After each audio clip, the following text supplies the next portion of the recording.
Good morning, everybody. Let me turn my fan on. All right, there we go. Oh, it's getting hot in here. Right, so I tried to start the stream earlier today and had microphone issues yet again. This Elgato software, I'm not sold on it. Problems. Dear. Right. Anyway, moving on. What are we trying to do? We're trying to build pick and place machine software. We're trying to build pick and place machine software in Rust. One of the parts of pick and place machine software is the user interface for the planning side of things. So you've got actually putting components on circuit boards, machine operation, and so on, and driving stepper motors and vacuums and all this kind of stuff. That's one side of it. But before you even get to that, you need to plan what it is that you actually need the machine to do. Or even if you're not using a machine and you're soldering components manually, you need to work out what it is that you're trying to do and what your processes are and so on. And we made a CLI app for this, two CLI apps in fact. One to make assembly variants, which is which reference des goes to, which list of reference des you're using and what parts to use and all this sort of things. And we also made a planning tool, a planning CLI tool, which allows us to say I'm going to create a job, essentially a project, which says I'm going to place components on these PCBs and there's this many of them and I'm doing the top of it, and there's a process which is pick and place machine for the top, and then maybe there's some manually placed components on the bottom. So defining a project and which reference designators are for the top and for the bottom and which ones go to which process. So that's what we're trying to sort out. And we've got a CLI app for that, and that all works fine. But now we're trying to create a GUI app for it. And in order to create a GUI app, we needed to first select some GUI technology and also a way of sort of organising the application. So there's three parts to it. There's Crux, which is how to organise your application, and this is using sort of event sourcing sort of model, event-based system, where events and capabilities, that is, where you say load, and the core of the application will then do whatever it needs to do to load it, and it'll provide, it'll use some capabilities to try and tell the client to do something, such as navigate to the document it just loaded. That's part of it. So that's Crux. The next part of it is the GUI frameworks. So Dioxus is the GUI framework, and Freya is a backend for Dioxus, which allows it to render without using like HTML and JavaScript and all these things that we don't want to use. So we started using all these, and we ran into some issues in the last stream. One of the things that Dioxus provides is a routing system, and that is a way of saying, given these elements and a path, display these things. Right, so maybe it's some tabs and some content, or maybe it's a sidebar and some content, right? But we want to combine a tabbed dialog, right? And then in one of those tabs, we want to have another router which has its own layout, sort of routing and navigation within it.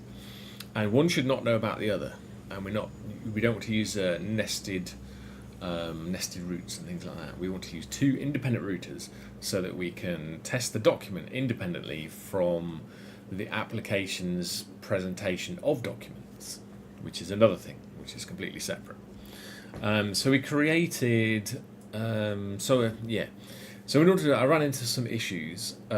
First of which was like the state, like how do you organize the sort of like client-side application state? That's one part of it. And the other is how do you organize the code for multiple routers? I popped onto the Dioxus Discord server and asked a question there about it. And initially we thought that it needed some extra code because what I was doing wasn't working. But it turned out that what I was doing was wrong, which isn't any great surprise because I'm a noob at all this still, all this Freya stuff. There's a lot of learning to do. With the documentation for like Dioxus and Freya, because it's two separate projects, and there's lots of things to it, and the documentation is sort of spread around quite a lot. So you have to read lots before you can sort of build up this sort of list of, essentially puzzle pieces, and then somehow you've got to work out how they all fit together, and it wasn't fitting together properly for me. So I described what it was that I was trying to do in the form of a feature request, because that's what we thought we needed after discussion with the devs. And that looked like this. So here's sort of like an example of what it is that we're trying to build, which is a tabbed user interface, tabbed router for the green bit, and then inside the content for one of the tabs we want a document, and that has its own separate routing. And each of these can have their own / root, as in the home root for it, and they're independent from each other. They don't know about each other. So I created an example, and it didn't work, and it was coming up with some panicking stuff. And then the author of the Freya code came up with a solution, and the main changes to it I summarized on this here. And basically the creation of the app and the creation of the document was where I was going wrong, because I was trying to put both of the routers in the app, which is not sort of what I wanted anyway, and it felt wrong and it didn't work. But now it does work. So in order to do that, I created like a little example for that, which I'm in the process of updating to make it more like what we actually need for the MakerPnP app. And I just want to quickly show you the MakerPnP app sort of semi-working. And these are the changes that we made. So the problem we had was I was defining 2 routers up here, whereas I should have only been defining 1. And then in the document tab itself, that's where I should be using the other router, and that basically allows it to display different things, and we don't get the panicking anymore. And we can also see that when we switch it, we've got on this tab path, we see the different document, right? So we've got some way of knowing which tab we're on and activating them, and also displaying the content correctly, which is great. But before we update that anymore, I want to update the isolated example, because we need sort of like state basically. The Freya author was also kind enough to add a new example for documents editor, which looks like this. So the idea here is that it's got more of a real world example. So it's using like files on the file system that are dynamically loaded, as opposed to everything being static in one of these examples, because most of the examples are very static, and they don't show how to use context and state and all these concepts. So the idea here is that you can create a new thing. Oops. I didn't save it, so that makes sense. Document 4, for instance. I can click save, and then I can click on each of these things, and then we'll see them. So, and these are persisted on the file system, which is what we want. And I suppose we might even be able to see where they were. If I refresh this.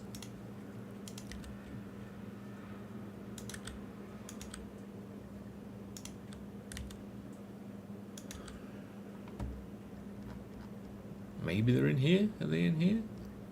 I'm not sure where it's actually put those files. It might have put them in the current directory, and I don't know what the current directory is for this, so I can't find them right now. But, oh, there they are, look. So if I was to delete that, for instance, and run it again, there's no documents, and I can create one.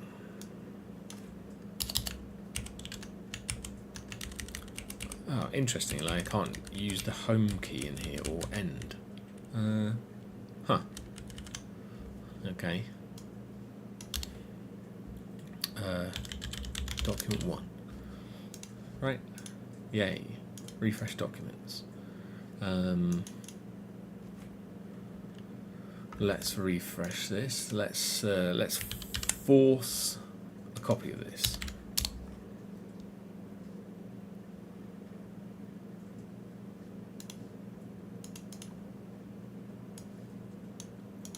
And then edit it here to be document 2. Right. And then maybe switch back to the app and go refresh. And now we see it. So we can see it's using persisted state, which is what we want. It's also doing a bunch of other things, such as sort of passing the ID of the document down to the, or passing the path of the document down to the various different views and things like that, which we need to do some of as well. So, given that we've got this example, I'm trying to update a new example using multiple routers to use and display content from different documents. So currently, let's see what it looks like, even if it compiles. Yeah, I was in the middle of editing this in the last stream, which had microphone issues. But now the microphone issues are sorted, I need to fix these up. So this is going to be what?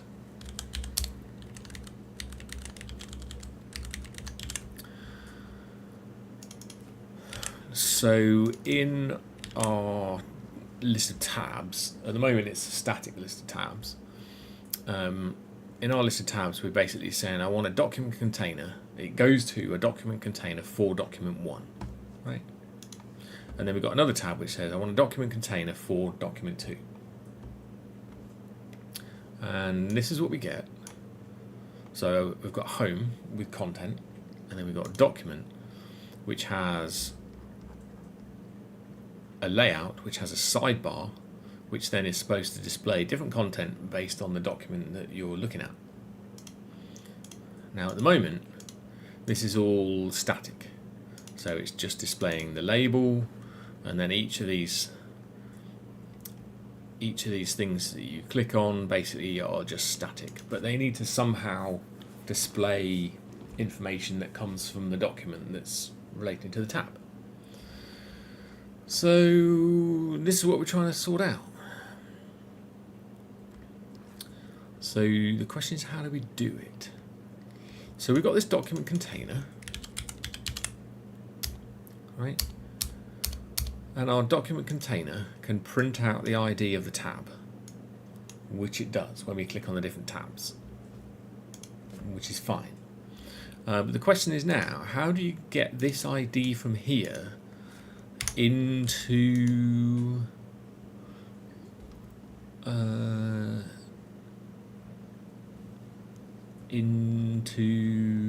here?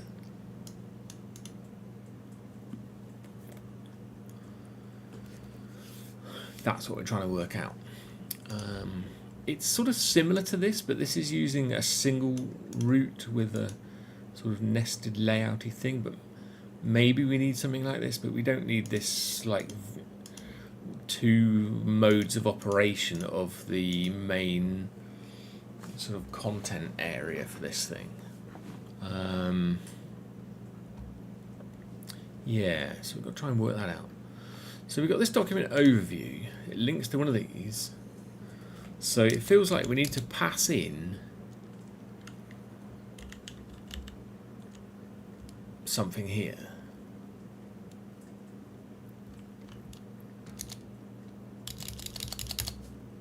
But I don't know what we have here. Document layout.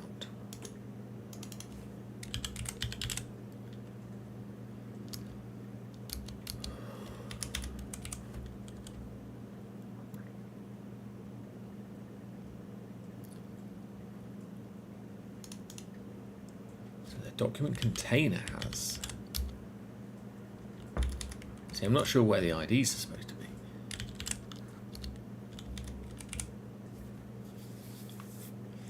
You see, it's all a bit funky, isn't it? How do we get this ID from this path into the layout?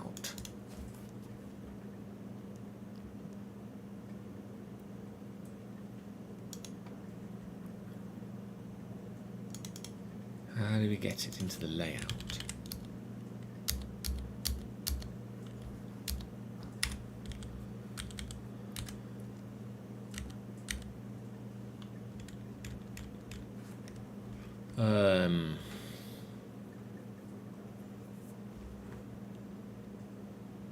Yeah.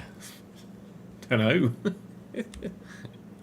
I thought it was going to be something like this, but I don't think it is.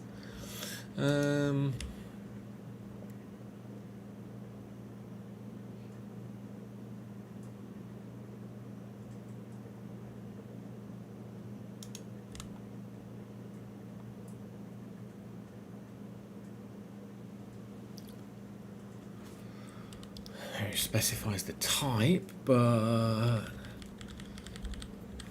can we specify something in here?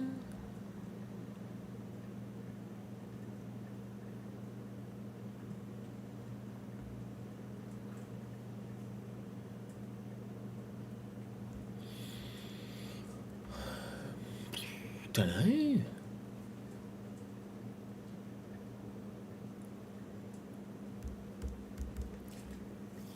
How do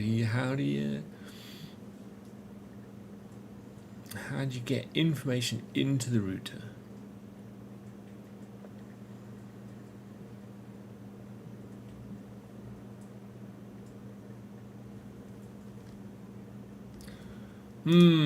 I thought we were going to make slightly faster progress. What can we do? Because basically what we're trying to do is use this context provider, use this context, right, to get this tab name, right, look up in the map, and then get the content for a document, right? A document is one of these, and we need to display that content in either the details or the overview thing.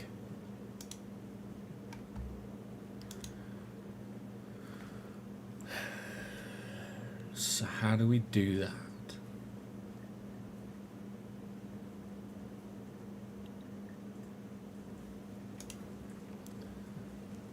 Because we don't want to specify anything here. We don't want to go ID/ like this. It should just know it already, right?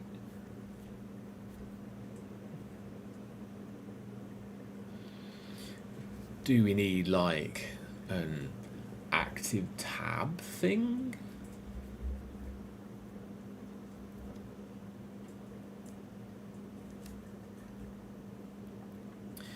There might be a way of doing it, I suppose.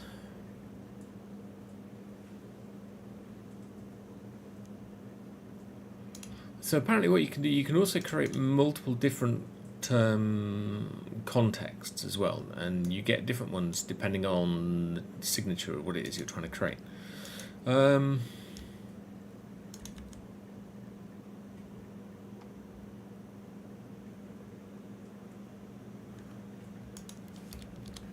So if we say let active tab is use context, this is just my first guess because I can't see any other way of doing it at the moment. Because I need some state basically, and this is just going to be none. But it doesn't know what the type is here.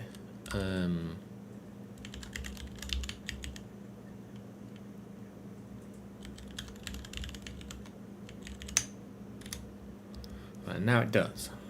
So we're just going to use this as that when we have one of these things in here. When we actually set an active tab. Right. So, I don't know, when we try and display a document container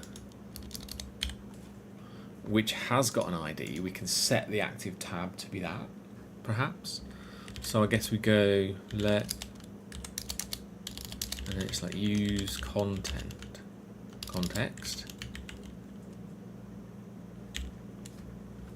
Let's have a look how this one does it.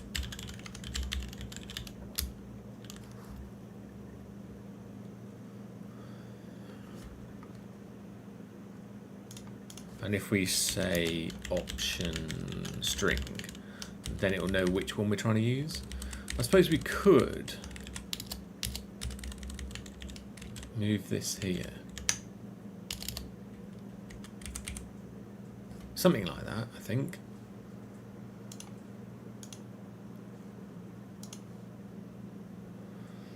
Yeah, I need this, right?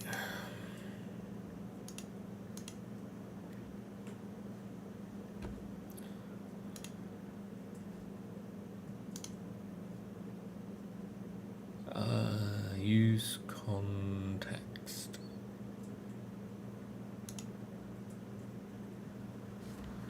Am I doing this right? No, probably not. Oh, let's specify it the other way around. Look.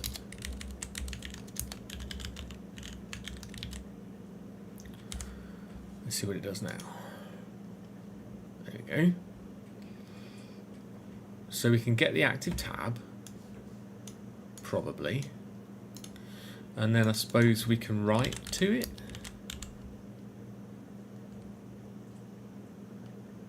Right.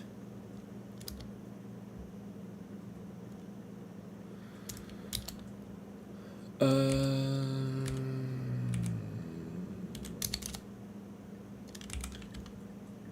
I can't remember how you do this. How do you write to this context?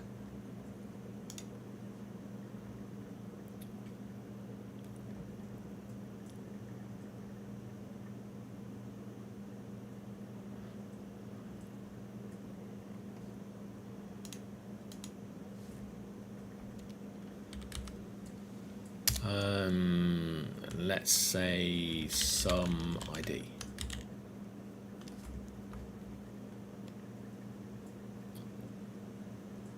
Or do we go star active tab, blah blah blah, and then maybe it needs to be mutable?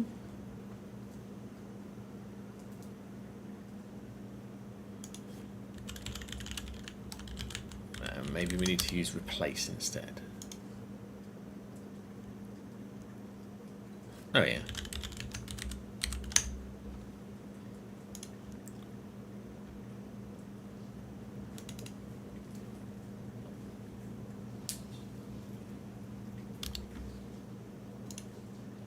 Does it just delegate things? Yeah, okay.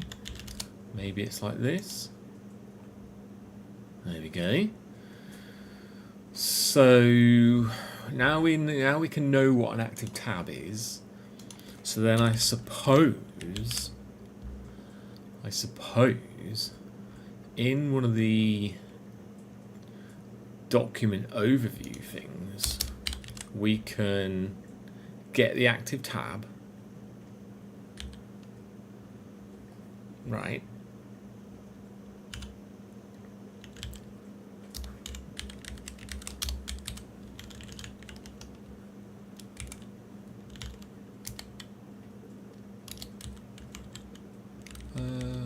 Let's just let's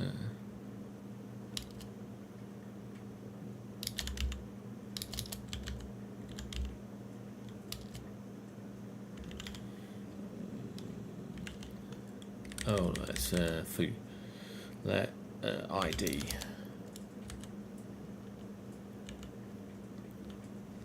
Yeah, do we want as ref?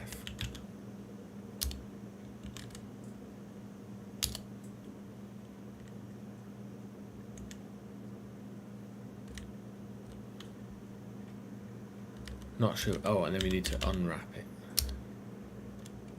I'm not sure why we get a generational ref string like that. Maybe we can just go unwrap, because I don't want to take it. I want to. Maybe we clone it and then unwrap it. Okay.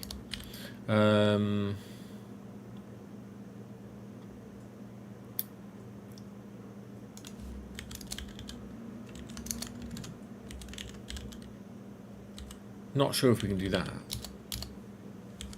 But let's try that first.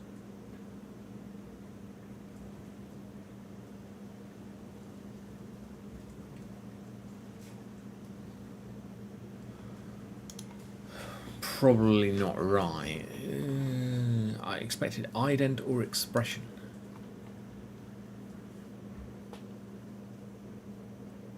Oh, it's supposed to be ID colon maybe? Is it?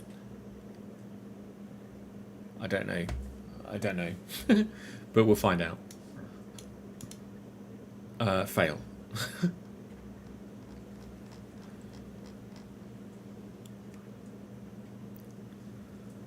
Could not find context, signal core, option, string. Why?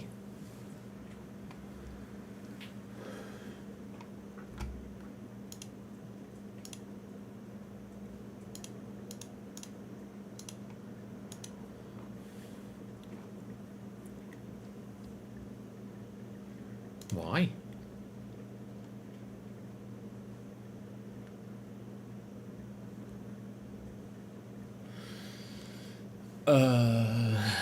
Who knows?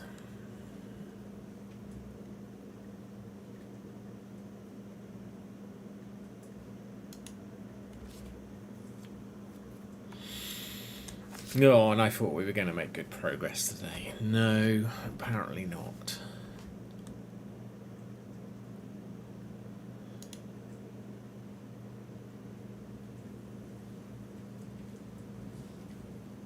Option string.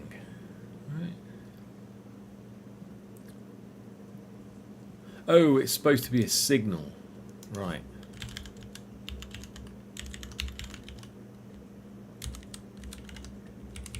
Okay.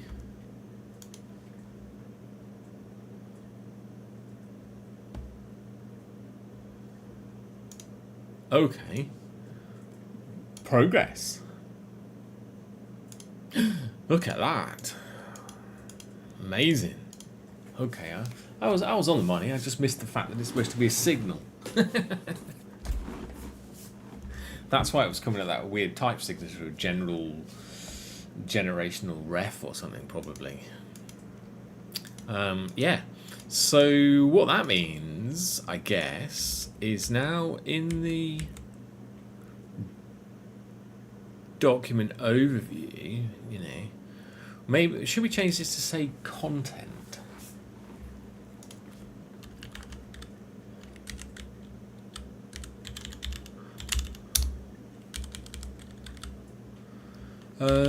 And let's get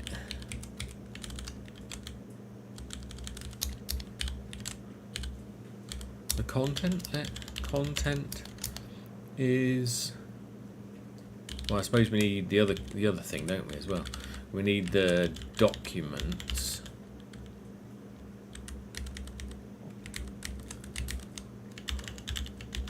Which is a hash map of string document, right? I think that's what we said.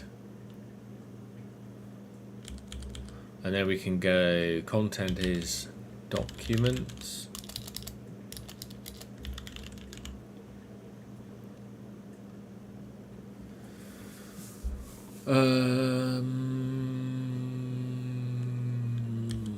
What happens if you do this?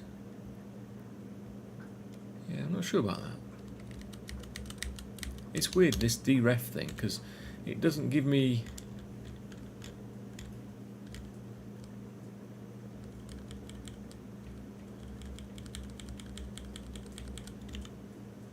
doesn't give me like the entry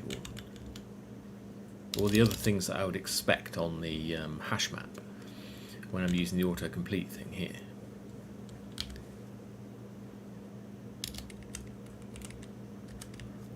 What happens if you just do this?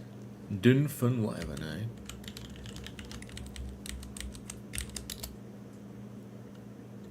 You get a ref. What can you do with it?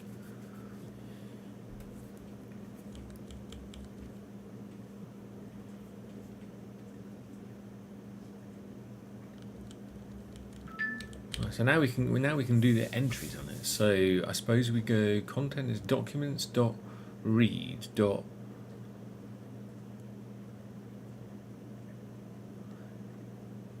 get with the ID.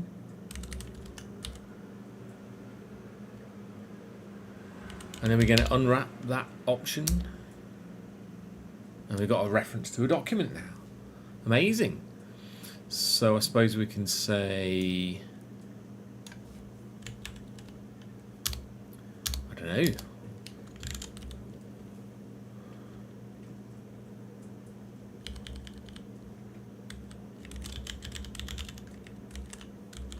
Can we go document.content here like this? Probably not. Oh, document content. We didn't fix up these. Oh, I pressed the wrong button.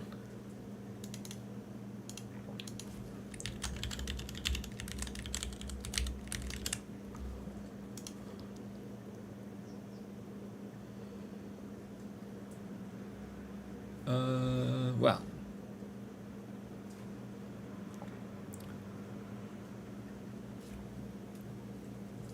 Which temporarily? I mean, like, does it not understand this? Let's go... Because I don't know how this is supposed to work, but I do know how this works.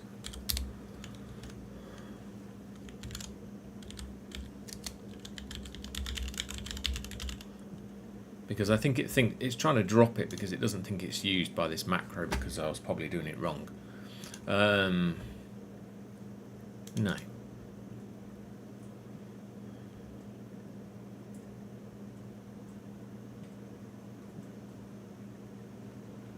Oh, it's referring to this.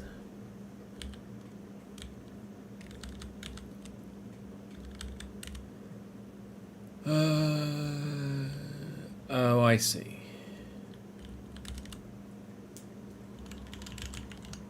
Perhaps we do... No.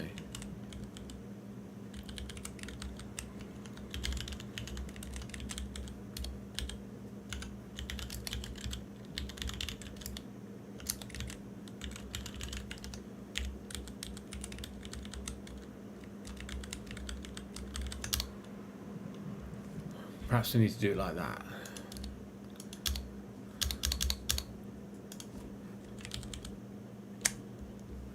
Which is a bit of a faff, granted.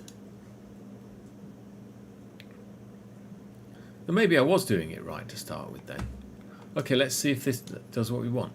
So the idea now is that it's supposed to display the overview with the ID on it. And when we click details, it's supposed to say the actual content.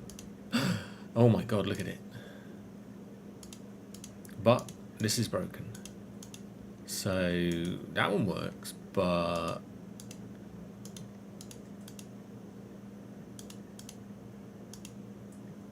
why doesn't this one work?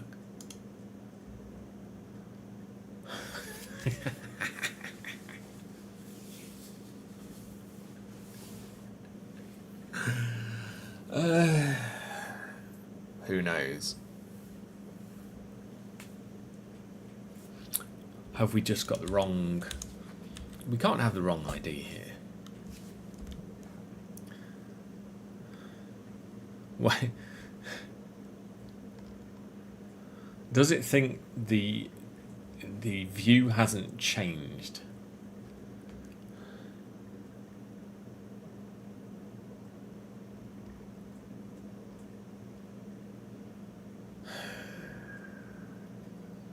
You see, I wasn't expecting that.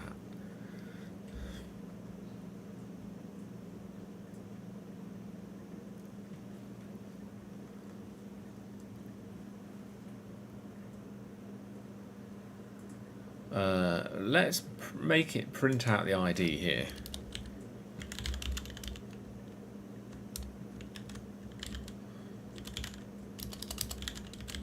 To see when this is actually called. It might be interesting.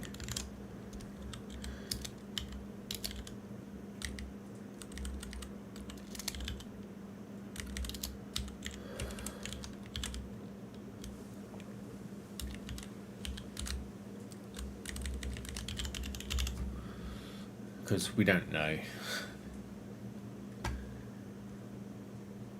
Right, let's look at the log.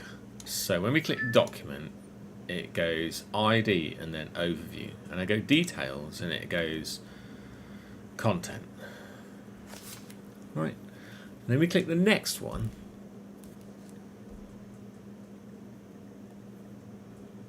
which really should reset the active sidebar item as well, and it doesn't, which is also interesting. Right, but it's got content and then it's got, oh, I think I see the problem, Houston. Yeah, okay, fine. I forgot to change it. I forgot to change the actual content. Okay, so then let's go to the list here. Okay, everything's fine. Content. Right. I think it's working. Okay, so we've got documents that we can navigate over, which display different information depending on which one is clicked. Right? And we can tab random. That all looks pretty good. Let's do a quick commit here. Show document content based on active tab or something.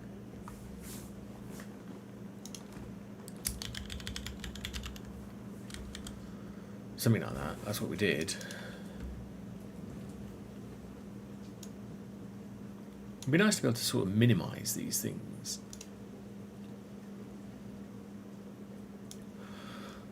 Let's pull that over here for now.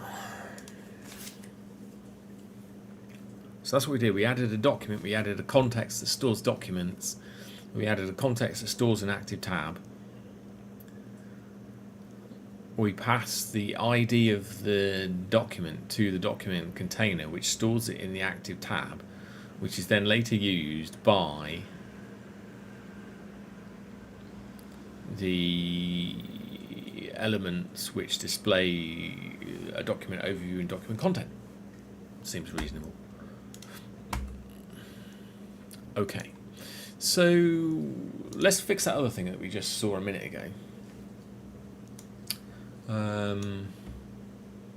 which was when I'm here and I've clicked content.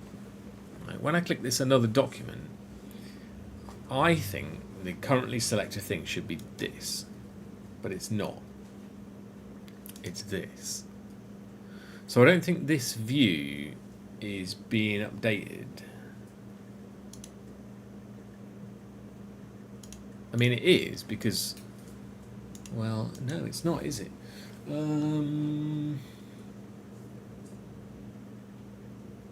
It's not being updated because it's the same for all of these things.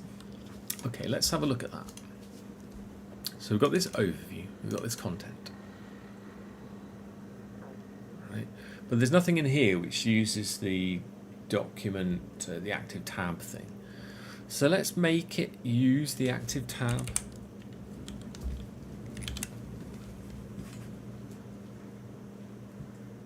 Because maybe that's what we should be doing anyway, and we should be sort of passing the ID in here.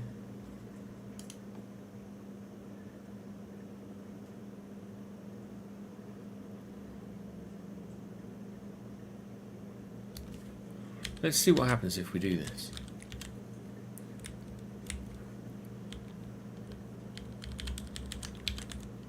I'm kind of curious.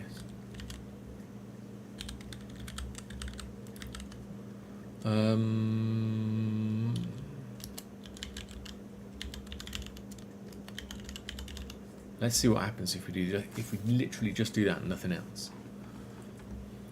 Because I'm wondering whether the fact that we're using the context here will make it do something different.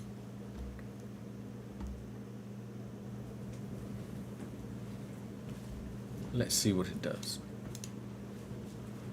Okay, so it's got document layout, and then I click this one, It's got document layout 2.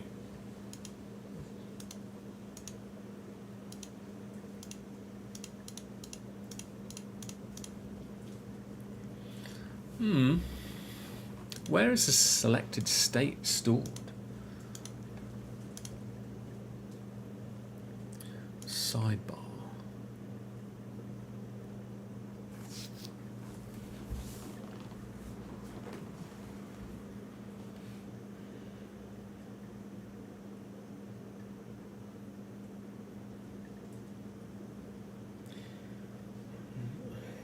See, the problem is there's only one sidebar, isn't there? There should be 2. But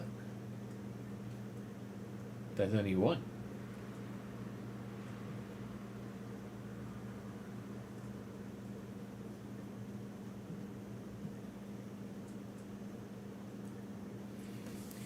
Should we... I don't know. Is it right? Should we change the selected thing in the sidebar? How do you get a reference to the sidebar?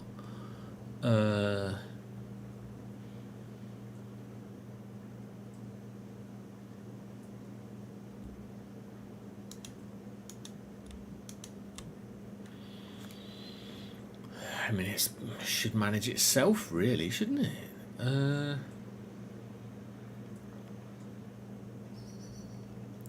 What have you got on here? You've got like on click, but I don't want that. I want to know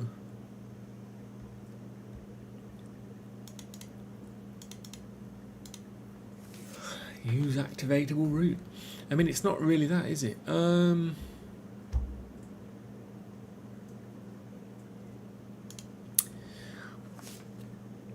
Let's say that this document route here also contains the ID, because then it might not be displayed as being active because each of the things will have a different ID. But I don't want that. I don't need that.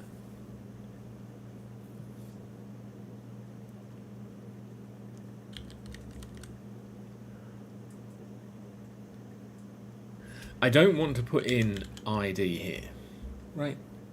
No. Partly because I shouldn't need to, and partly because it's wrong.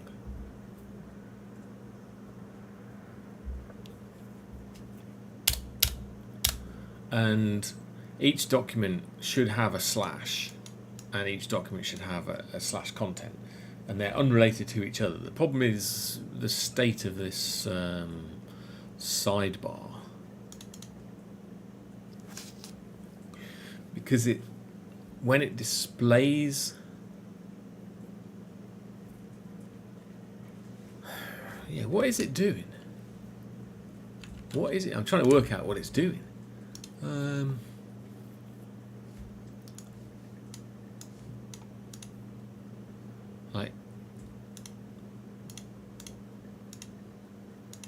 Like the state of this is bleeding into the other tab, which is not what we want.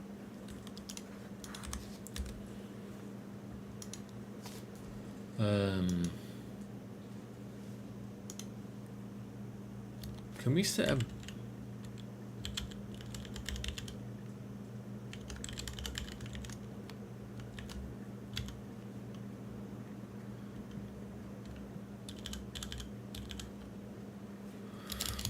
let's make it I'm not sure if we can do this. I think we have to go rect. I don't know, do we?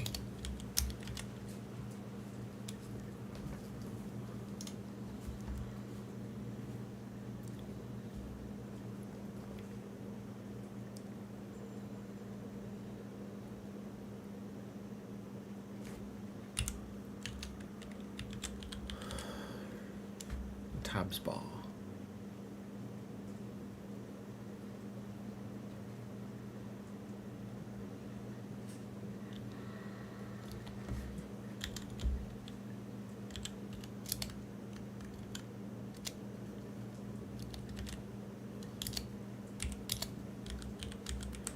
then I think all this needs to be indented one. I want the background of this thing to be a different colour.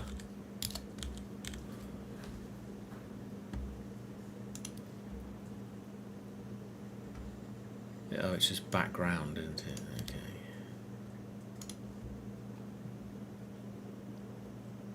What do we think?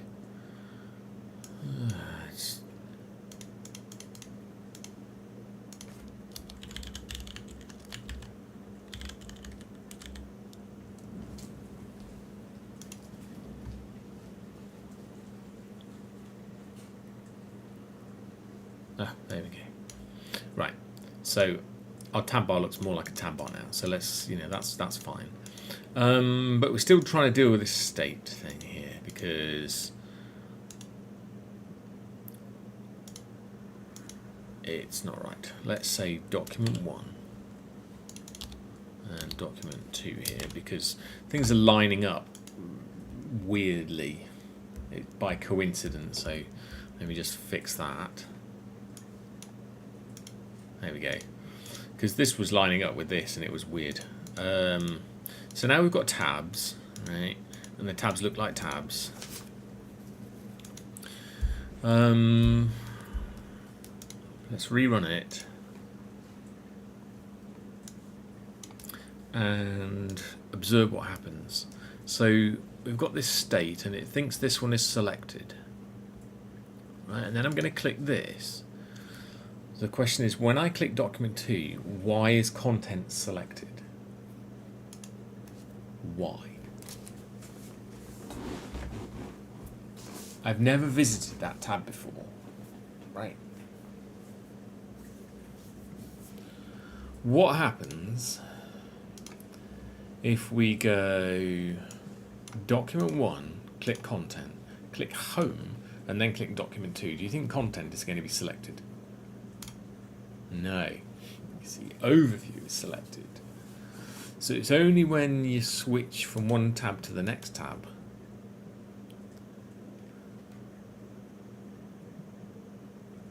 so if we go document 2 and then content and then home and then document 1, it's on overview. Let's click content and then go home and click document 2. This one should still be on content, right? There's no state. It's not preserving the state of this.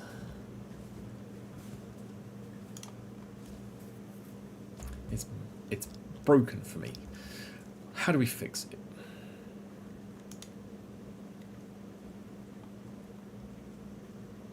So we've got this document container, right?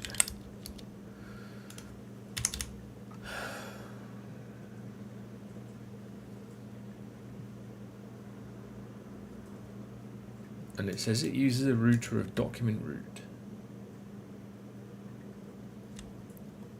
Can we pass anything else to this? Like this? Like some properties or something like this to it?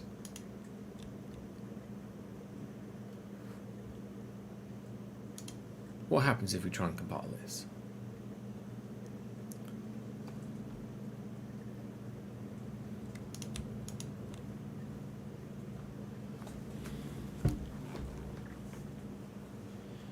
So it just gives us back an element.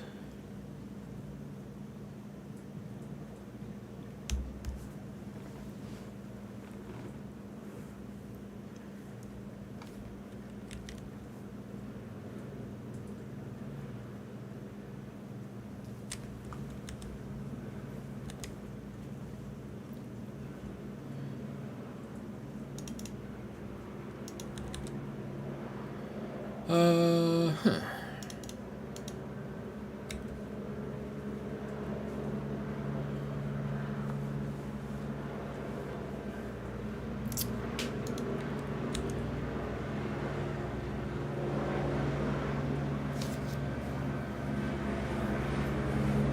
Got a helicopter going past.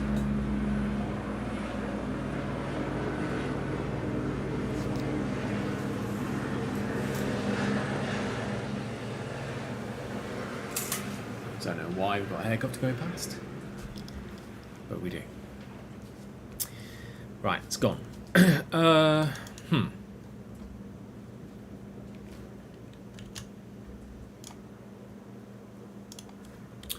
just fix these warnings while we're here.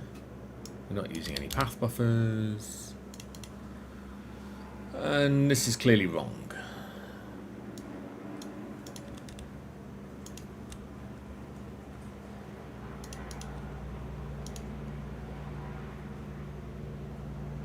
But you can pass it some properties.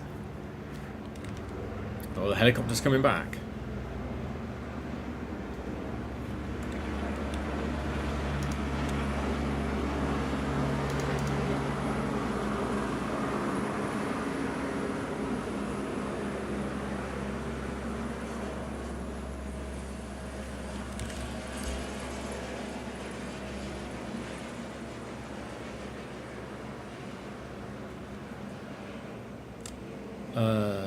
Method not found in router props builder. What happens if you just pass ID like this? Just, I don't know. Because this is all macro magic here now, right? So, like, it's got router and then it's this, but it's...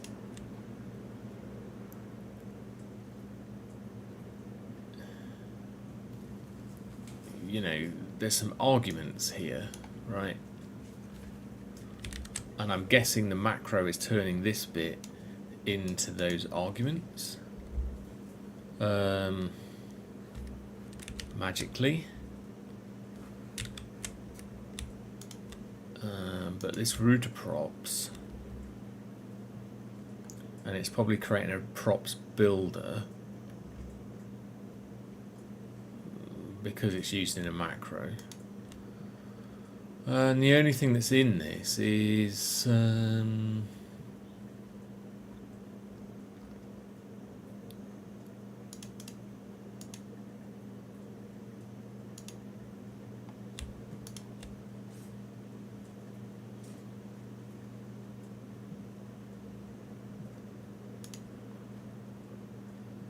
config.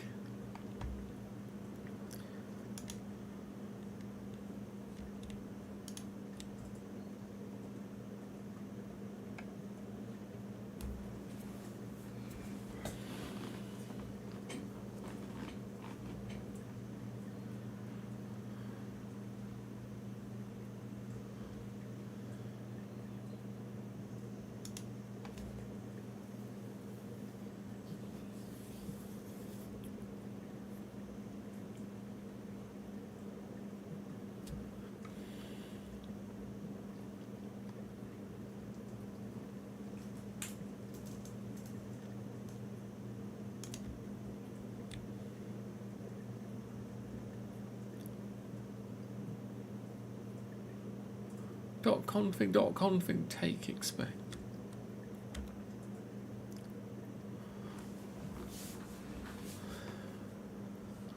That's a bit weird. How are we supposed to fix this?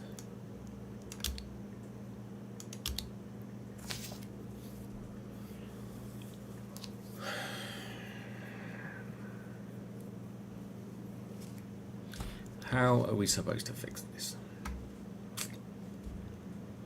I mean, let's look at this sidebar again. So we're saying we've got a document layout which has got a sidebar,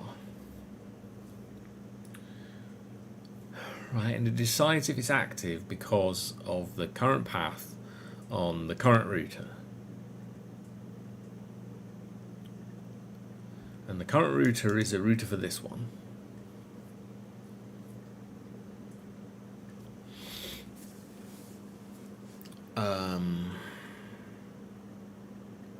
The problem is there's only ever one of those.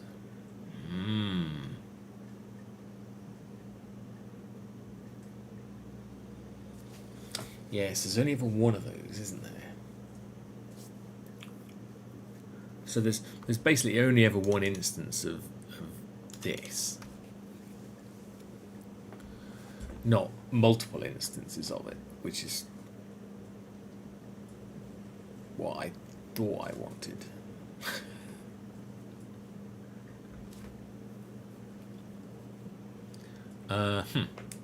Well, this is buggered, isn't it, really?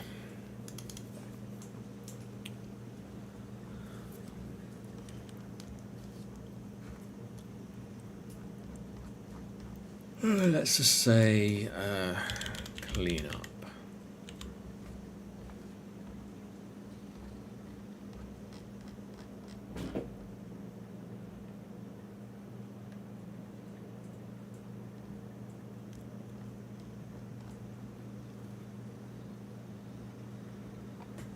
Let's just amend the previous commit. It's fine. So what can we do? What are we supposed to do here?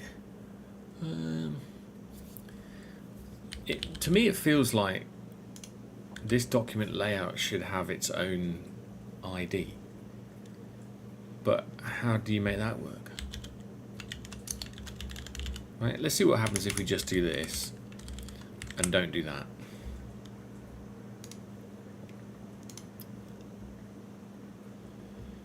This method takes one argument. Which method?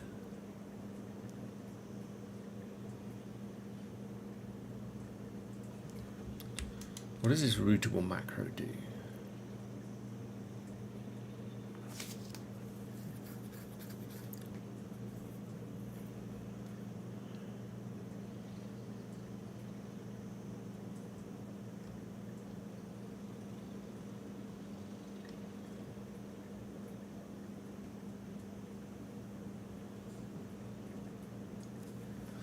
Each variant must be struct-liked with braces, fine. Contain all the dynamic parameters of the current and nested reads.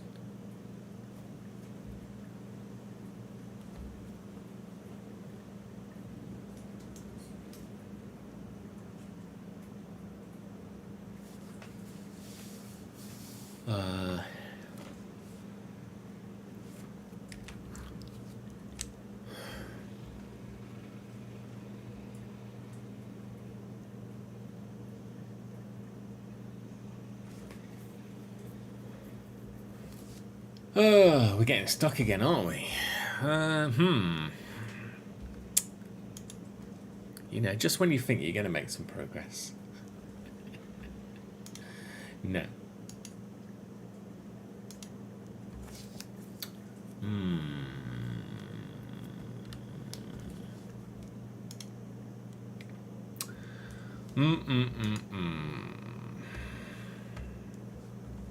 How do we fix this?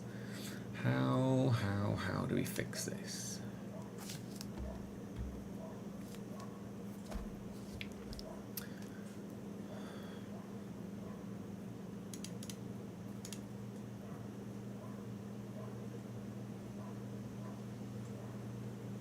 What does this layout one do?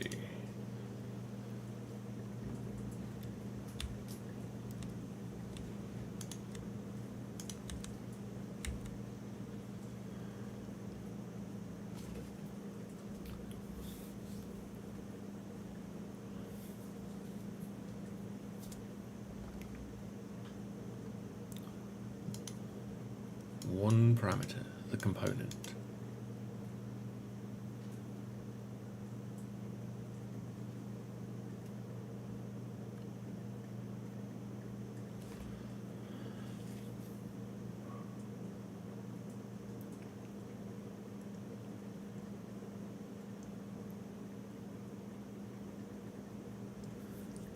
Wrap all children of the layout in a component.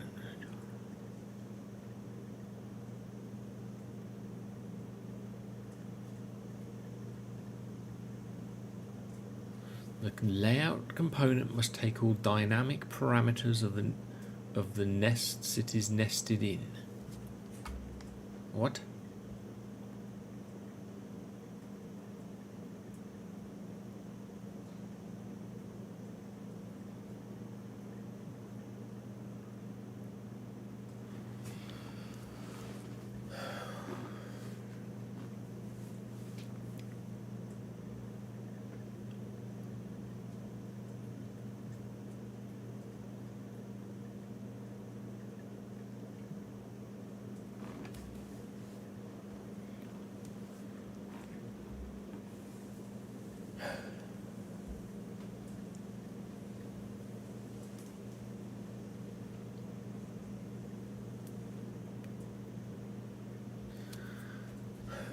magic.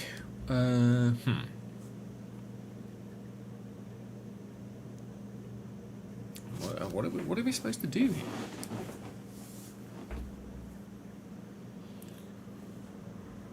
What are we supposed to do here?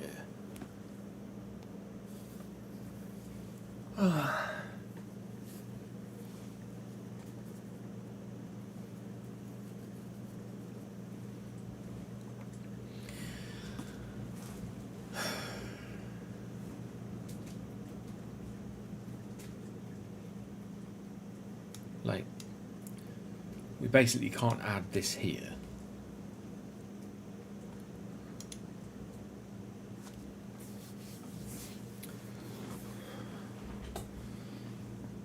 I don't know.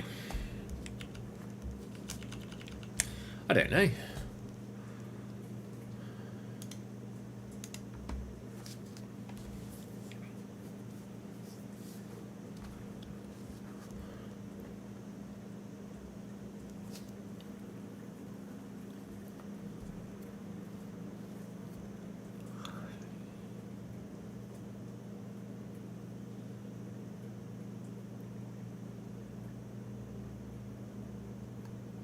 That's basically the same thing as that we were just reading.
Layouts.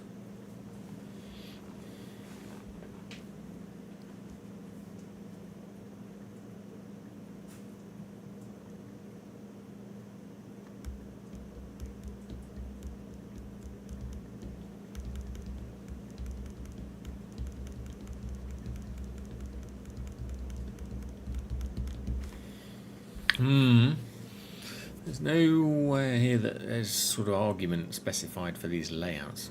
Layouts with dynamic segments. Let's have a look. Wrapper. Oh look, wrapper's got a name here.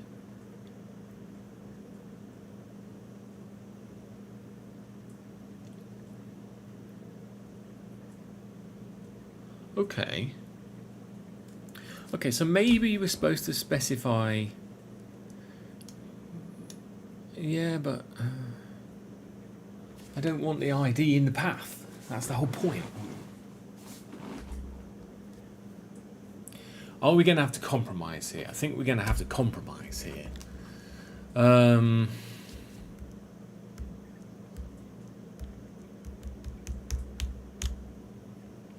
Which I don't like because it has an impact on how the application is going to have to like fudge around with its paths.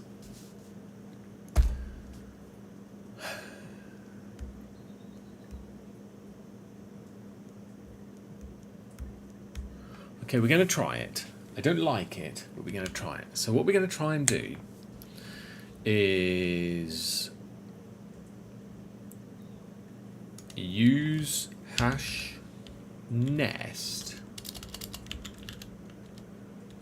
with /:id like this,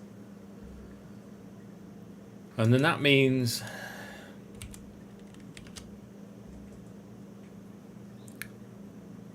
is there an end nest? Did we see an end nest too?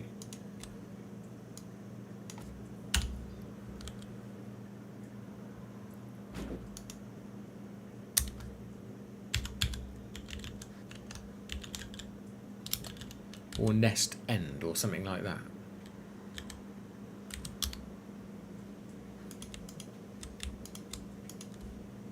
End nest, look. And they've got example of nesting, nest, end nest.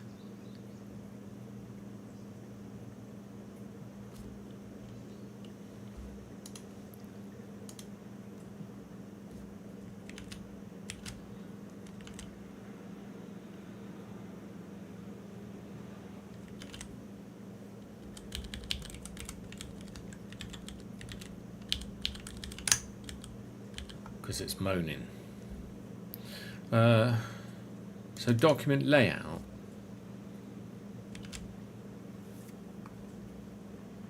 Like this wrapper here needs to take the name of the parameter, right? And here we said the name is ID. So document layout needs to take an ID. Right, let's see what happens.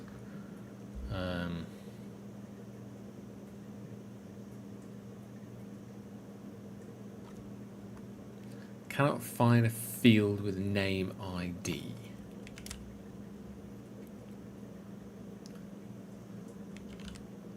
/:ID. And then this index thing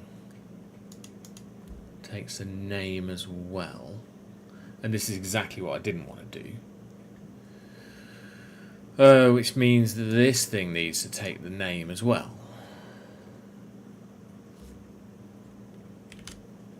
Right.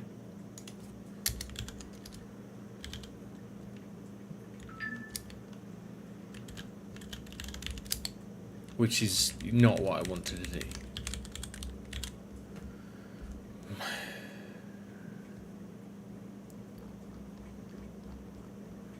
So now this thing, instead of that, it needs to go ID : string, which means it doesn't need to do that. Which may or may not be better. I've not decided yet. Similarly, this one also needs it,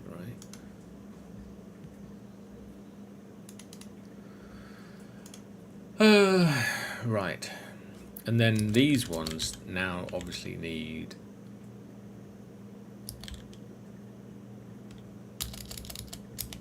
the ID on them, which I guess means that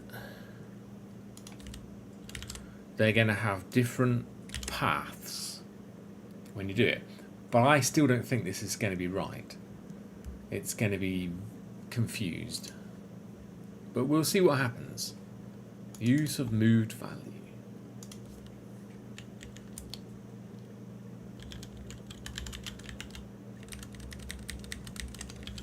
Sure. You know, we'll just clone it everywhere. It's fine.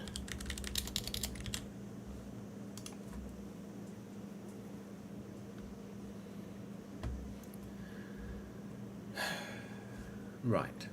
Now what happens? So, we go document 1. Look, it's broken already. That doesn't help.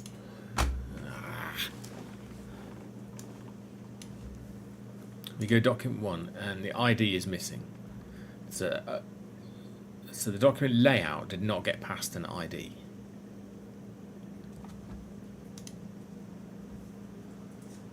This ID was empty when document layout was used.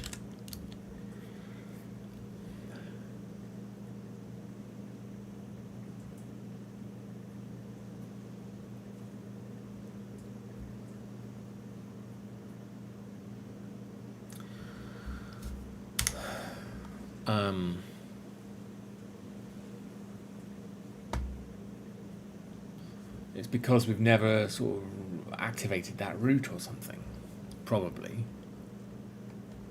But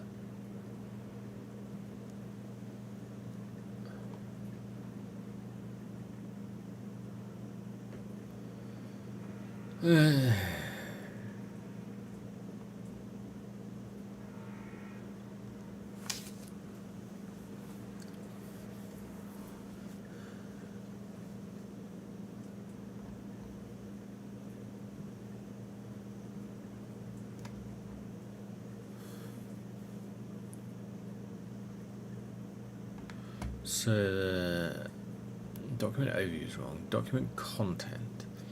So we never displayed that. Document container. Let's go.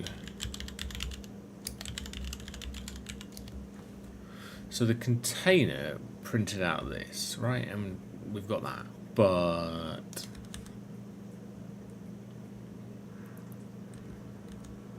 we were kind of expecting this to be not empty, but it won't be because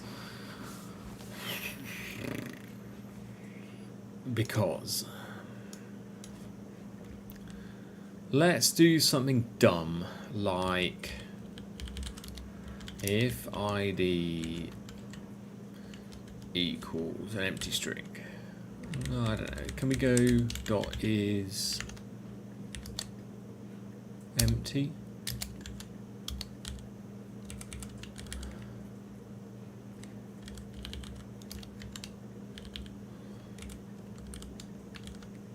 And perhaps let's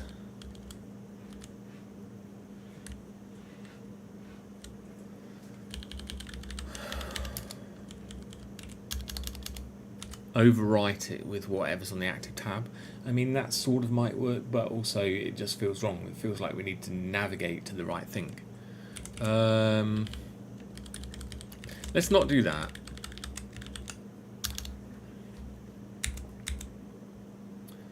Let's go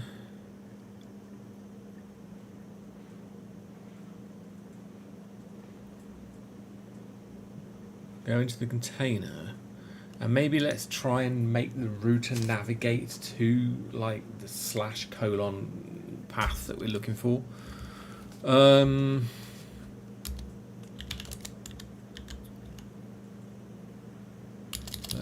Is it navigator?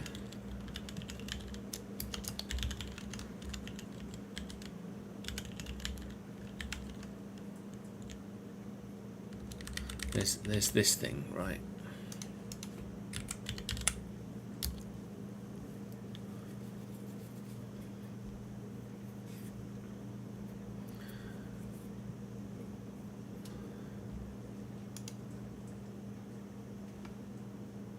What happens with this? Yeah, we need to, this is what I thought, so we need to make it navigate to this thing.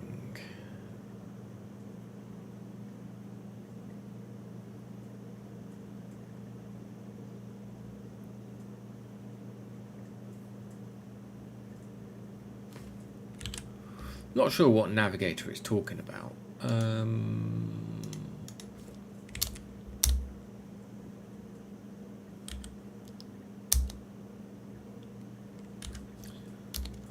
Like, which navigator are we going to get back here?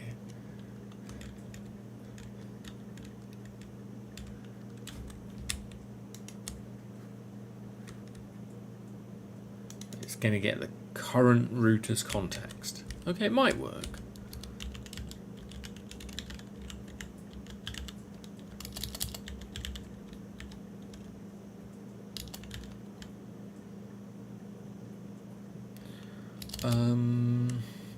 Let's say every time you click on it, you always want to go to this is pants. This is. It's like the document container needs to maintain its state of what things are currently selected, so it can poke the root around. You know. Okay, fine. So you have to give it a root of something, right? So it's a document root. Let's say every time we switch tab, we always want to go to the overview, which is not actually what we want, but it'll do for now.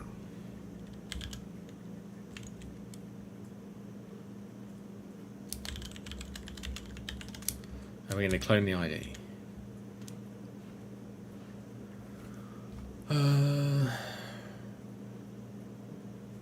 It's not, I just cloned it.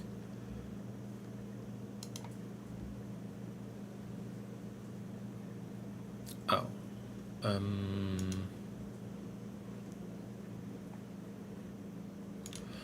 Oh, right.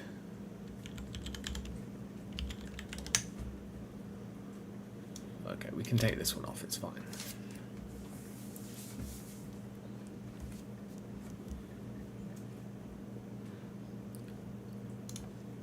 Maybe we could actually do better than that. I mean, we could do the navigator first and then update the active tab. I feels like we should update the active tab first. Let's run that again and see what happens now. Right. Okay. So, broken. This isn't going well. Right, what happened? Unwrap.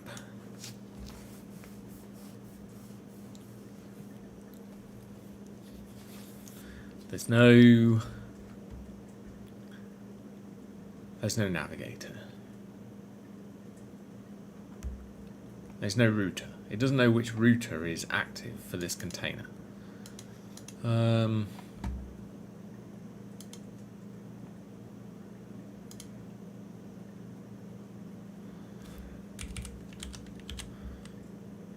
Is there no navigator for it? What happens if you just put this in?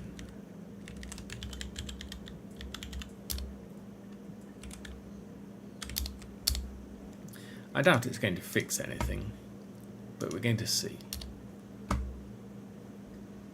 Maybe the fact that you're calling this use root allows the context to be set or something. I don't know. No, still broken.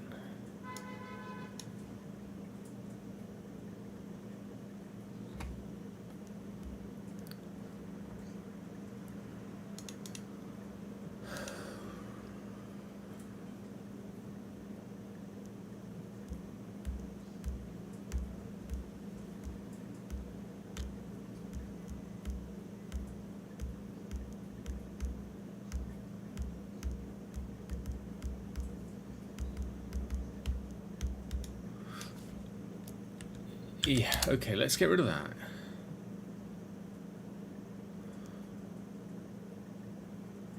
And then perhaps in the layout, we try doing that instead.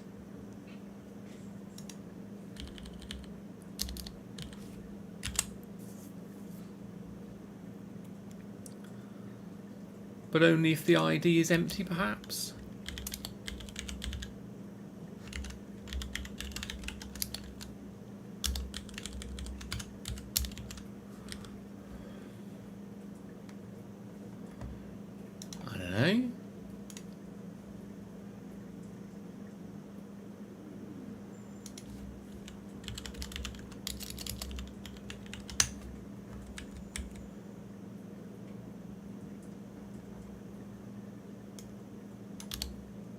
Doesn't need to be cloned anymore.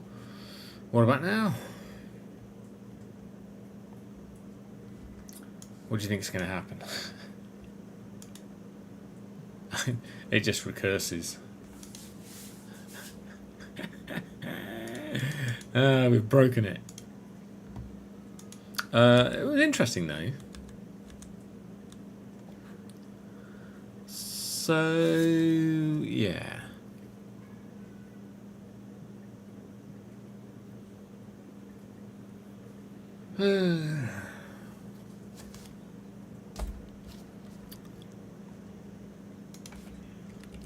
Let's look at the log. No, it's just full of that. Let's click it and kill it.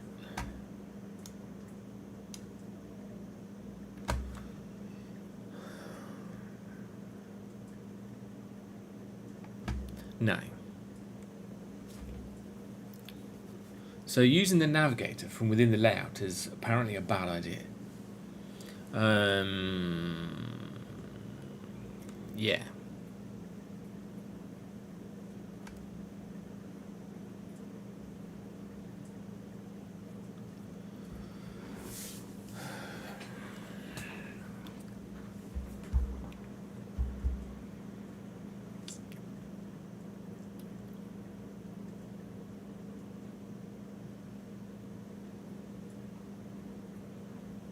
Yeah, what should you do here?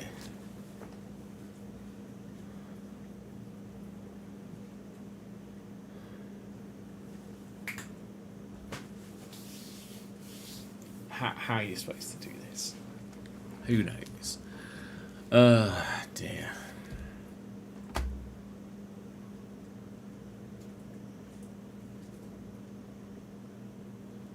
Oh, we still need this, don't we?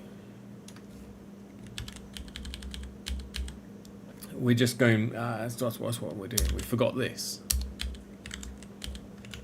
Because we're supposed to get the active thing and then stick it in here and then navigate to something. Let's see what happens.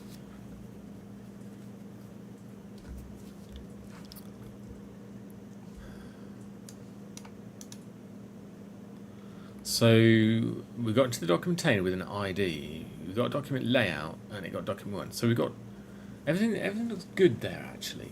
Okay, so we've got document 1 and we've got document 2. If we go back to document 1 and click content, where are we going to be when we click document 2? Still on content. So we didn't fix anything. Fantastic. Right. And also it's rendering document 1 and not document 2.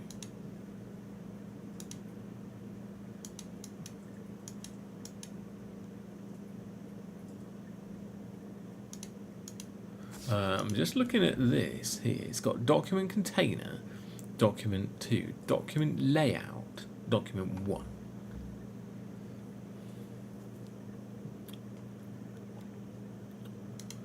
So why?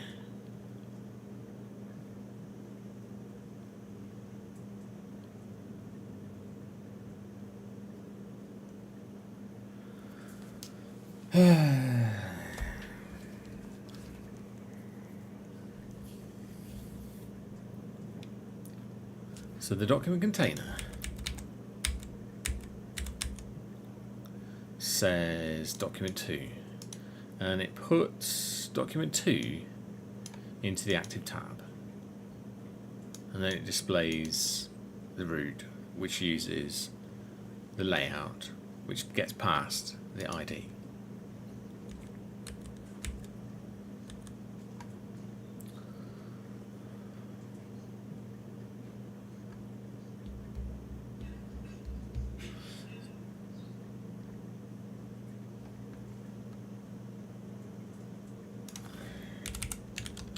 Let's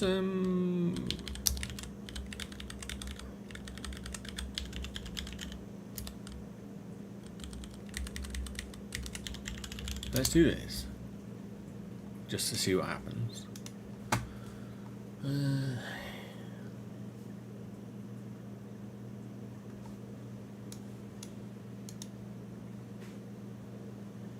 So we got initial ID of nothing, and then we got an updated ID, and then it renders some stuff, right? Then we click document 2.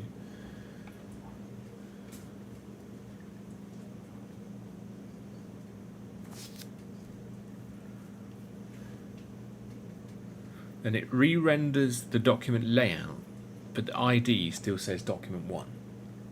Why?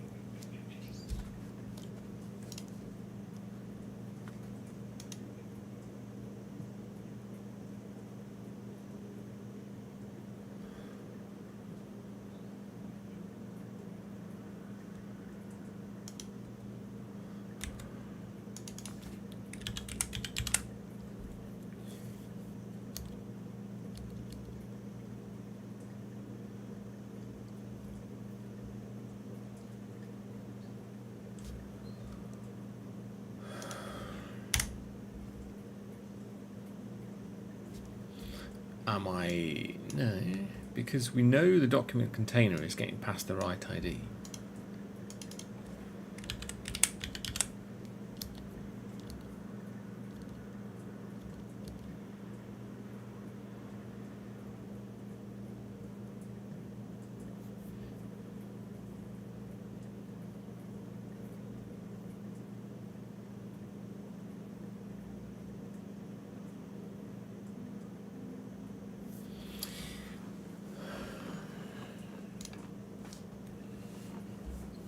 Should we store the current root for the active tab?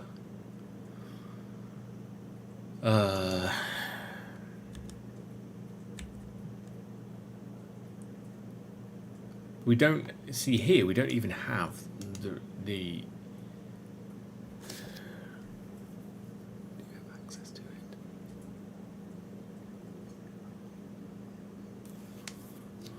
Because we tried to get the other navigator here and we failed because the router that we get back isn't the document route.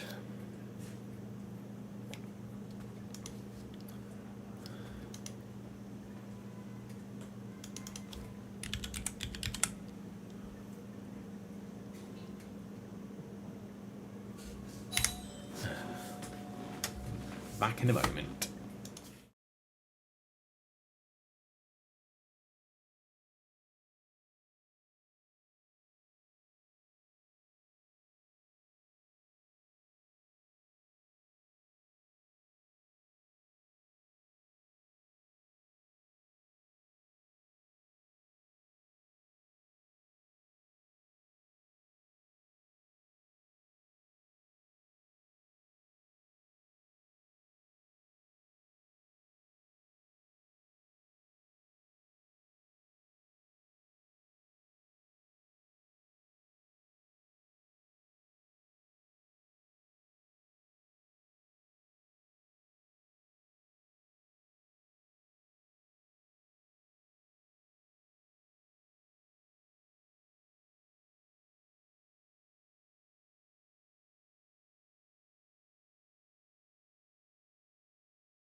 Sorry about this. Some engineers arrived on the site to poke the comms cabinet. Fun and games, right. 1 second. Sorry about this, people. Maybe I needed a break anyway, I don't know.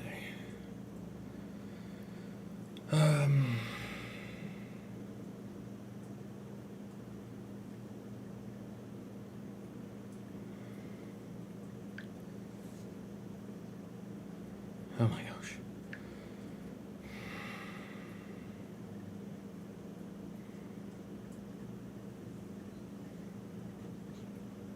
There he is.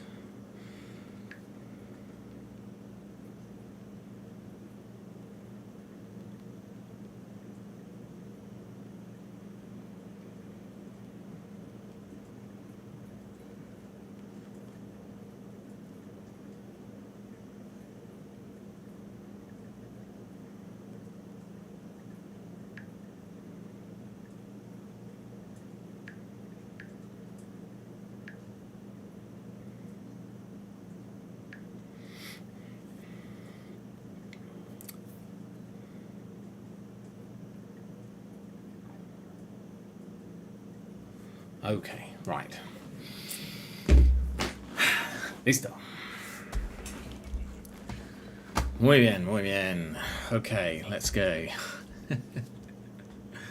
And for those that didn't know, I live in Spain, hence the random bits of Spanish.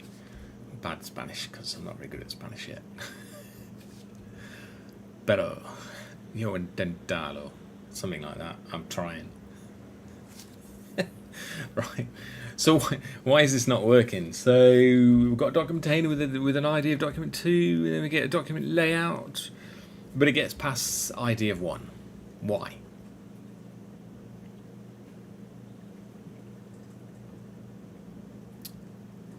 Why? Who can see the problem? I can't see the problem. Why? Why is this getting past an ID of 1 when you click on the second tab?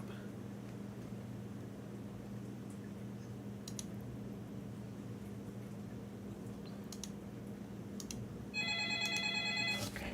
Oh. Telephone call, hold on.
Oh, right.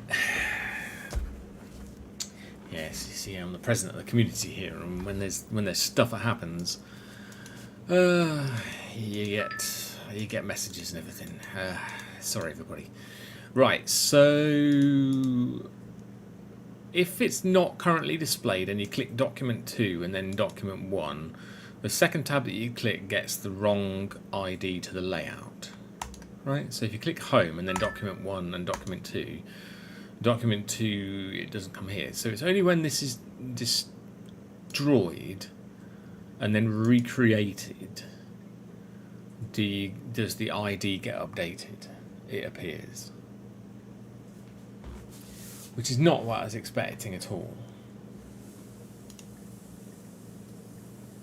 And it never gets the right.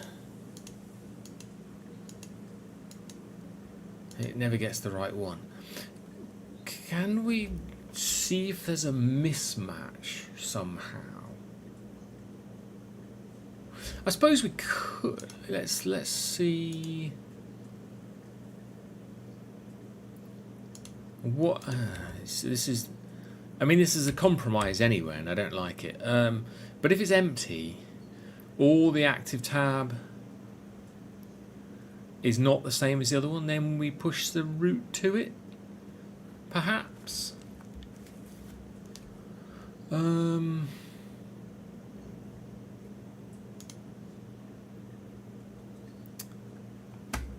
How how about we go...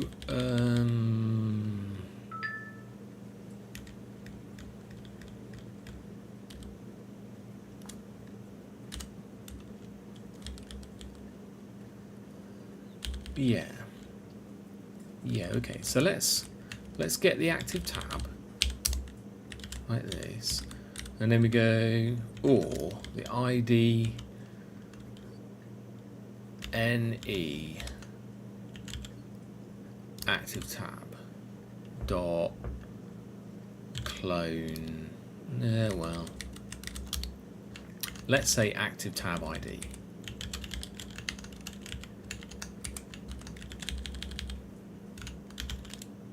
Oi.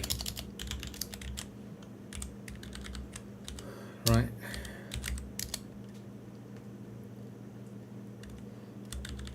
And then we need to pass it a reference to that. And then we go ID equals active tab ID. And this didn't make any difference, I don't think. So let's just comment that out for now. Let's see what happens now.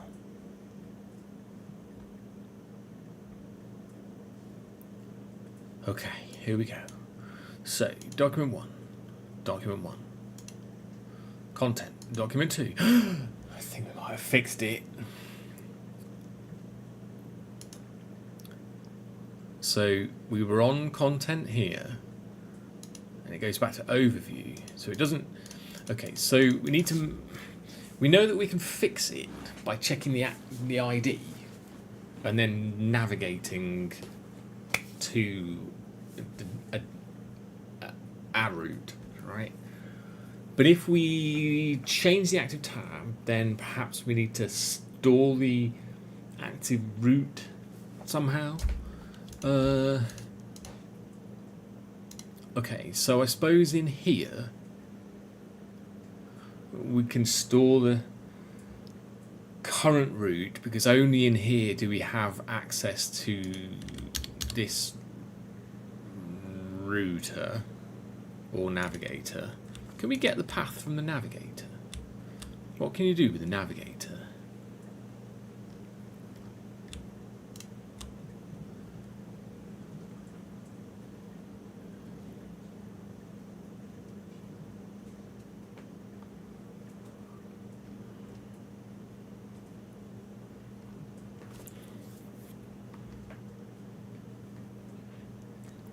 I can tell it to go somewhere else, but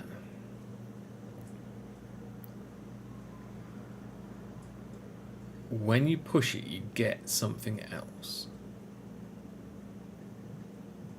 Wait, no.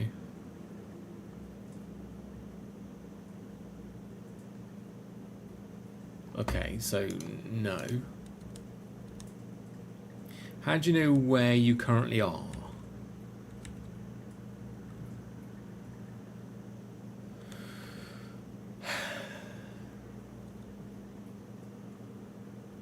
Like, even if I wanted to just display like breadcrumb trail or something like that, you know, I would still need to know where I am. So the navigator's API, you can change where you're navigating to.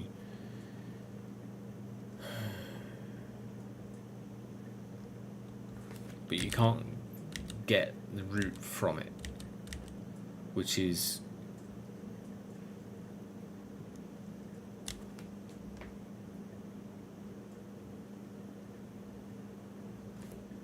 odd.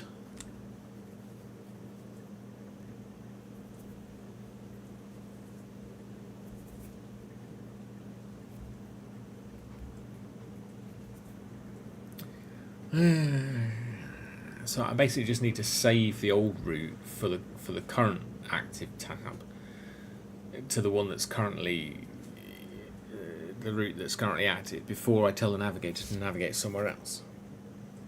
You'd think that'd be easy.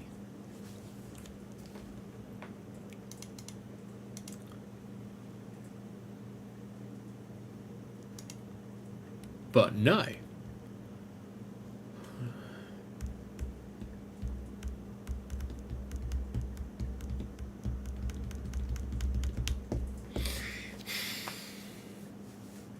This isn't working out well.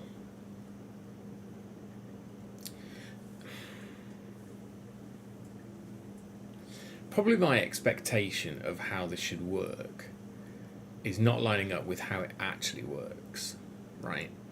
Because this is sort of more, this is a declarative UI as opposed to creating like instances of things, right? And if you create instances of things, this is all well and good. You just create another router and it maintains its own state independently from it. But because we're doing it declaratively, the creation of instances is handled by the framework.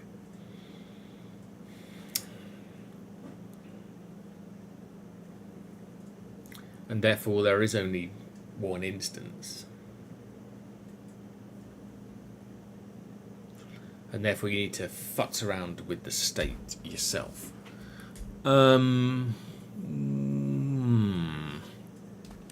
Okay, let's do a commit here.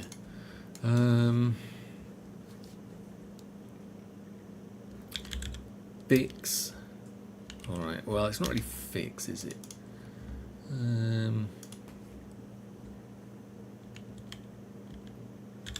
Fix sidebar. Well, I mean, this is. I really hate this because not only have we had to do that, we've had to add this stupid path prefix to everything as well.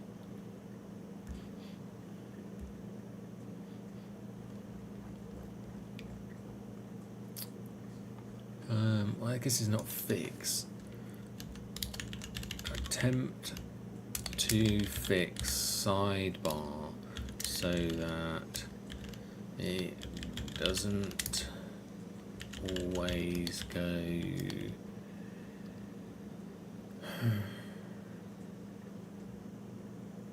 Well, I mean, I had to describe what the problem was initially, which was a bit of a faff.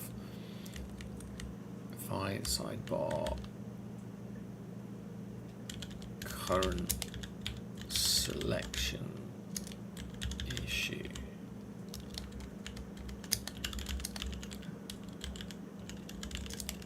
You know, another document the current,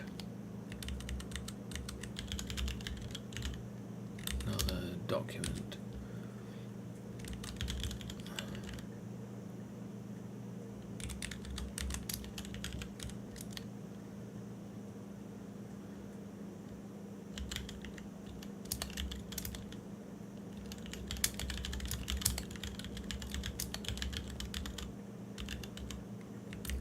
Get the state or focus? Focus, probably.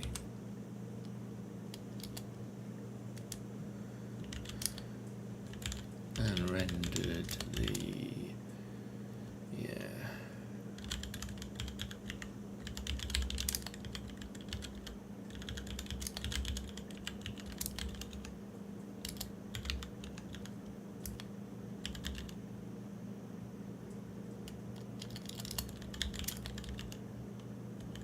Something like that. How to describe that is just, yeah. Okay, but now it doesn't really work. Let's just amend that with that. I mean, anybody else reading this would be like, why? So, I suppose every time you click one of the things that you could possibly navigate to, you could store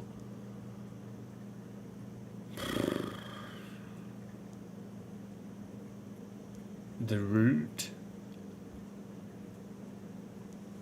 Let's do something daft.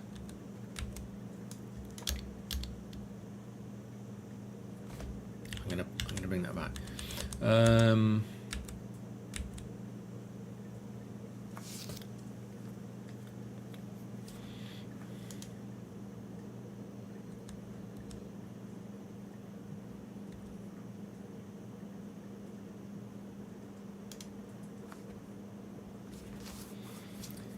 let's say struct active tab, right? And then we'll give it a name or an ID, which is going to be a string, and we'll give it a, I don't know, what's the type signature for a root?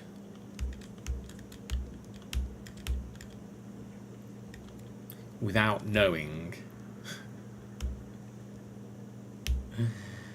without knowing the implementation details of the active tabs router.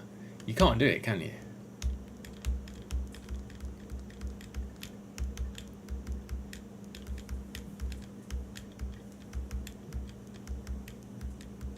You can't do it like that, no.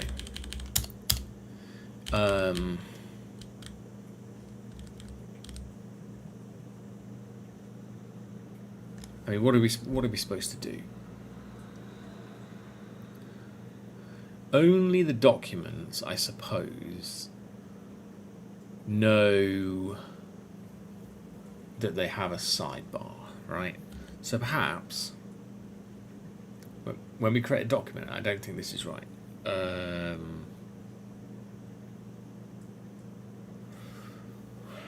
Because I don't really want to combine these, because we've got UI state and then we've got the actual document itself, right? I don't want to combine those two things, so I don't want to go like active root here, right?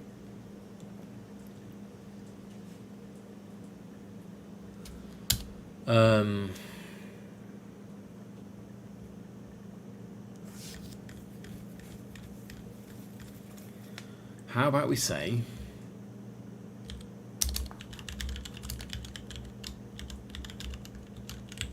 document tab.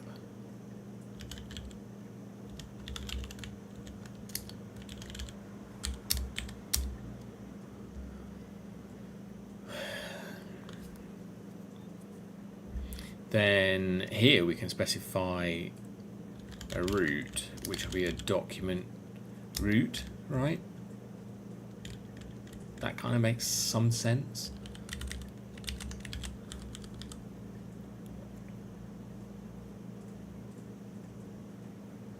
So instead of doing this, we're going to go this. And we're going to go, we have to make this an option, I suppose.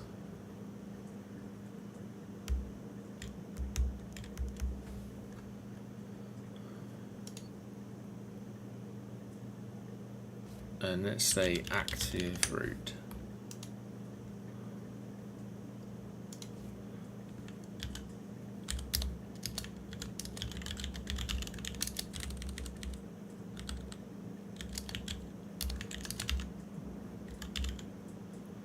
Yeah, it's not pretty, but it'll do for now.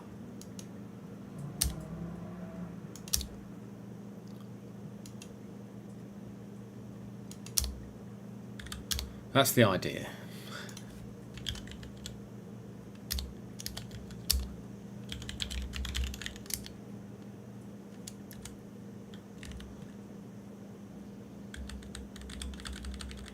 That's not in the right place, is it?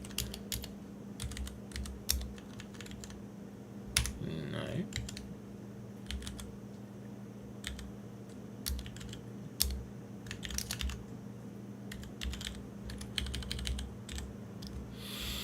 Okay. Right. So when we go use context, now we have to poke some stuff around.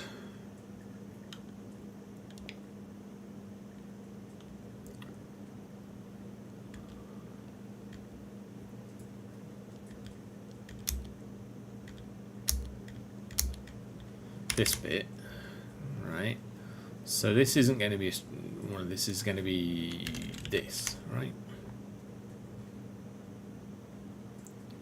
Document tabs.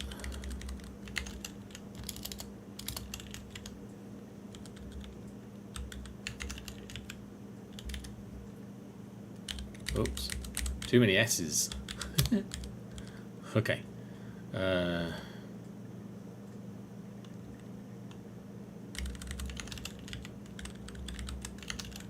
You can see where we're going with this, right? Document tabs, there we go. So we get the document tab, but now we need to go document tab dot document dot content. Okay.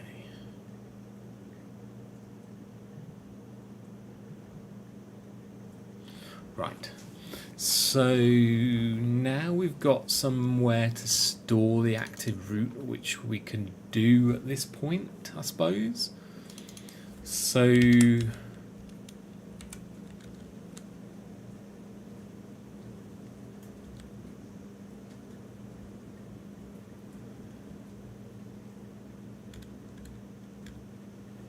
I mean, when you call read on here, you get a reference to it. Yeah.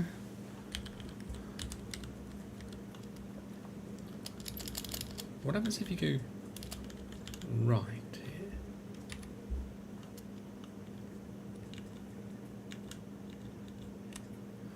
Because this is a mutable reference, non-mutable reference. And then I suppose we have to go, but this is a,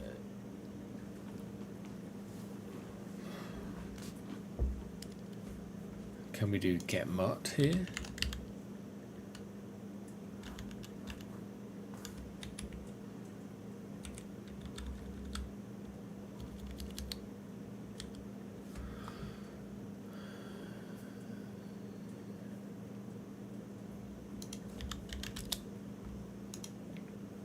Does it compile before we try and do anything? No.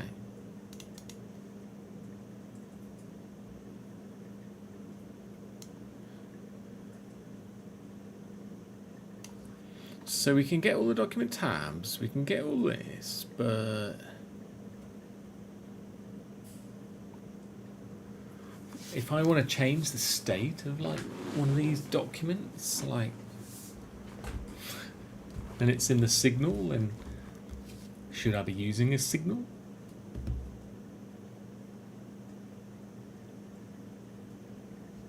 Should it be something else? But use context create signals.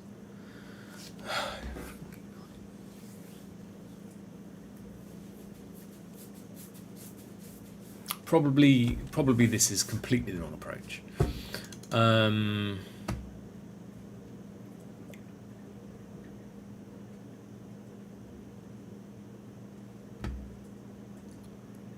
Let's have a look at this documents editor. See if we can work out some inspiration from this. Right. So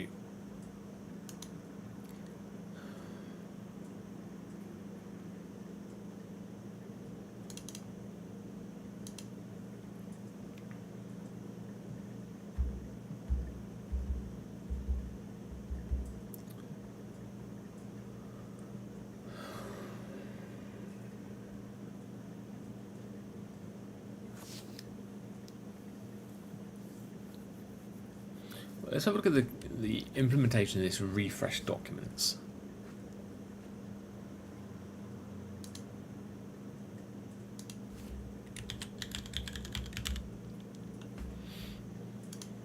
So it goes load documents.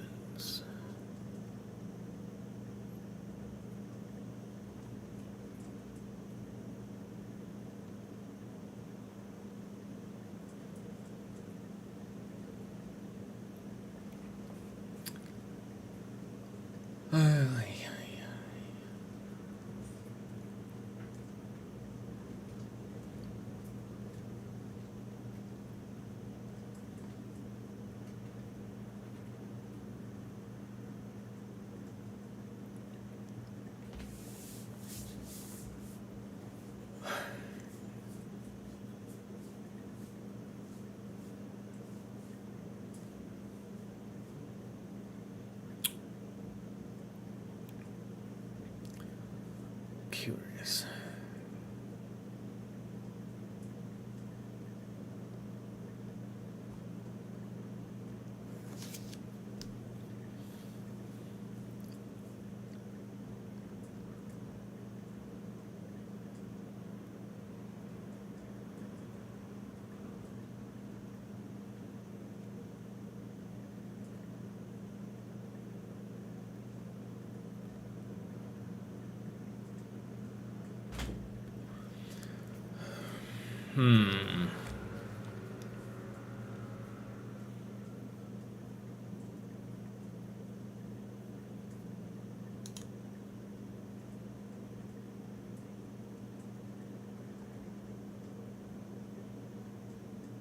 Oh, there's the save button. This is what I was looking for, but it just calls save file, which then writes that, and then it calls load documents again. It's not really.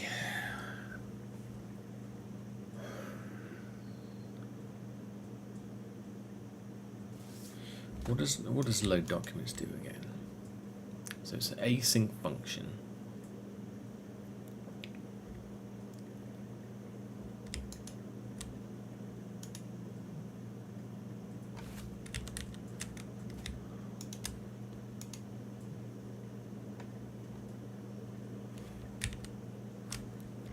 And it passes the signal to it.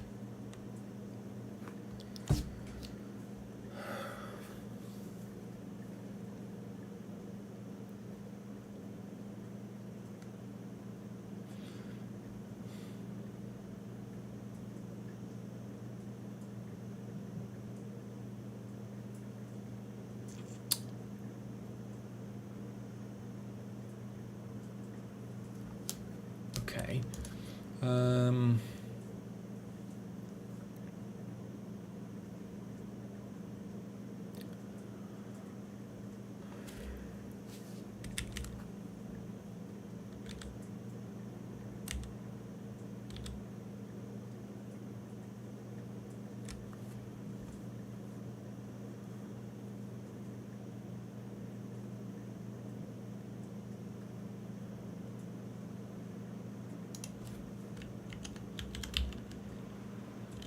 I just want to see what happens if I try doing this.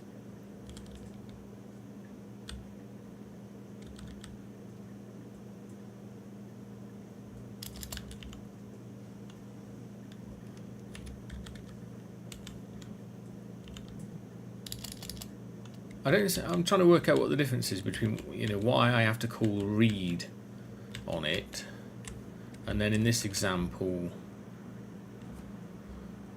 he just calls the method directly, because there's clear is on the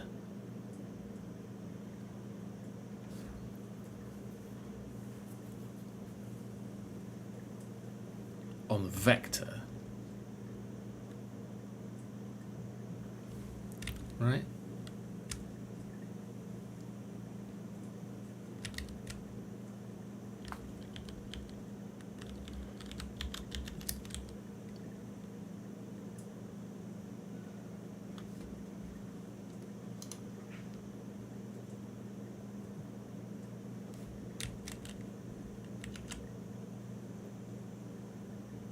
So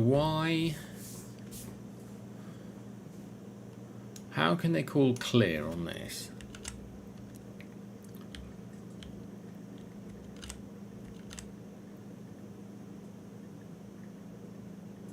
Which is just a signal hash map, right? Why can't I go?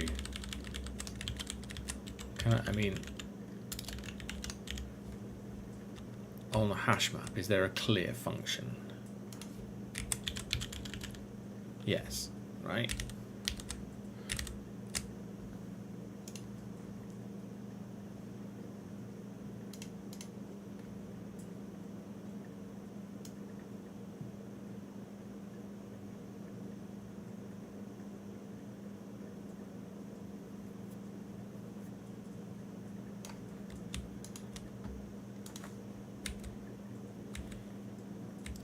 With hasher readable.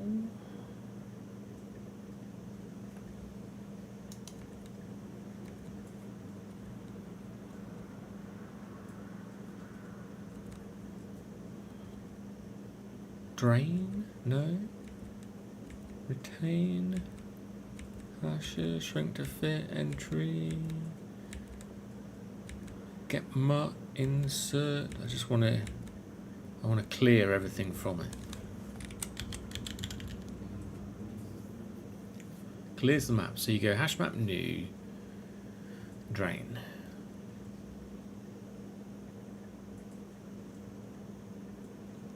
So we're supposed to call drain.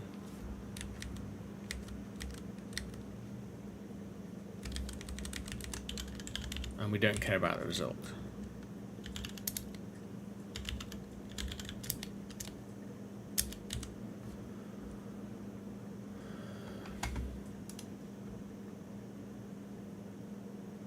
Right, but I know, because drain is a signal, and signal doesn't have drain on it, right? But how in here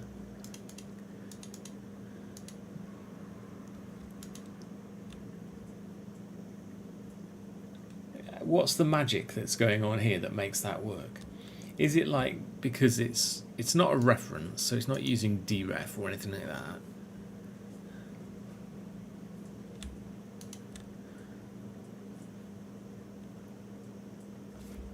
How does that work?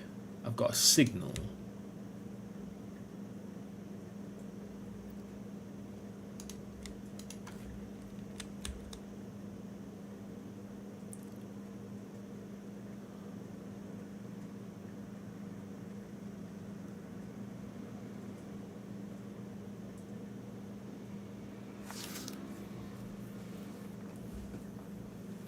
I don't want to be copying the entire document anyway, that's crazy. Right?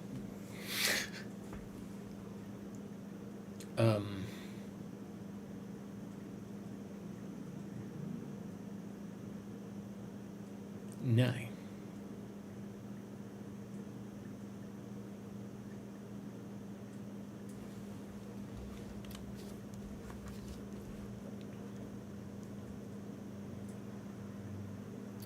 Is there like an implementation of deref or something like this in here?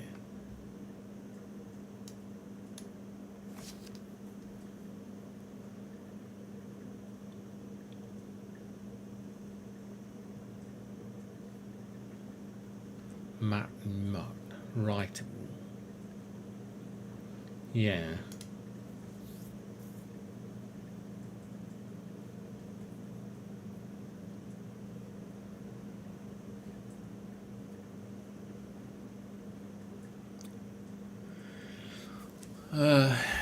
And probably it's only implemented for some things, and a vector has probably got a clone. Ah, yes. So it works because this document tab doesn't implement clone. And honestly, we don't want it to, because we've got the entire document in there, which probably isn't what we actually want anyway. Because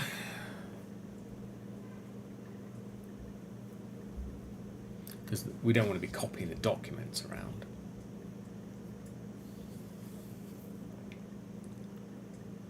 Let's take that out of there.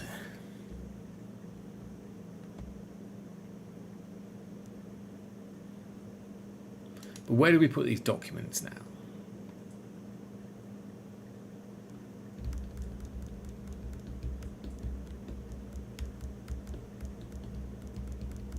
Let's look at this one again to see how it, yeah, views a document.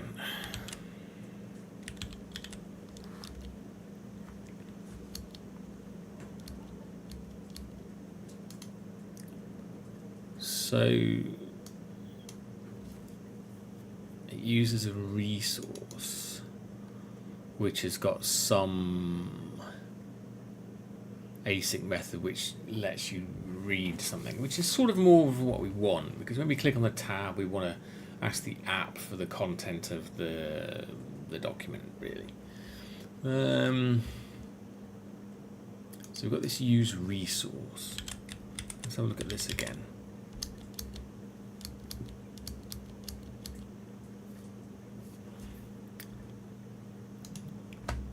So let's try, instead of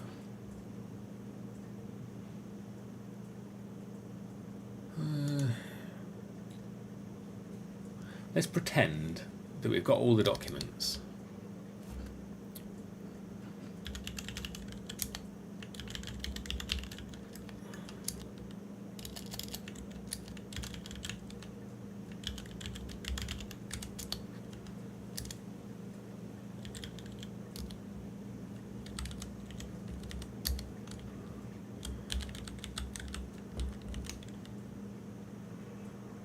But this is, oh god. Hash map.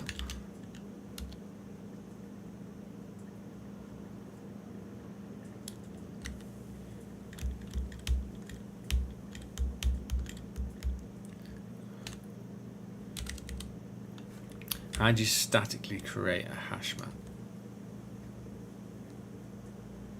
Yeah, you can create it from an array. I don't know whether it's const though.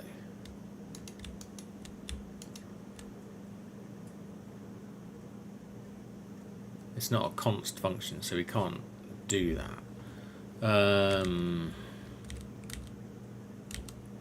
Okay, let's just use a vector again for now, because I honestly don't really care too much about this. And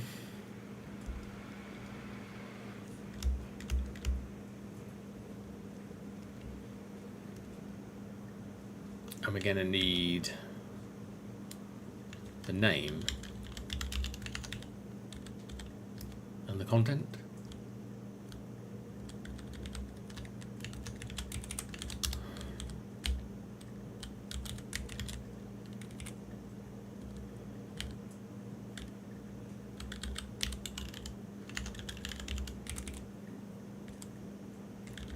Oops. And we're going to remember to change both of these things this time. Honestly, we are. There we go, we did it. So we've got our documents. How do you do... It's const like that, isn't it? Okay, fine. And then we're going to say...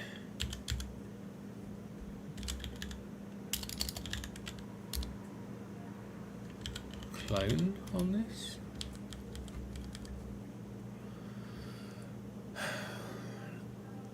But now to get the content for the document, we need to use this.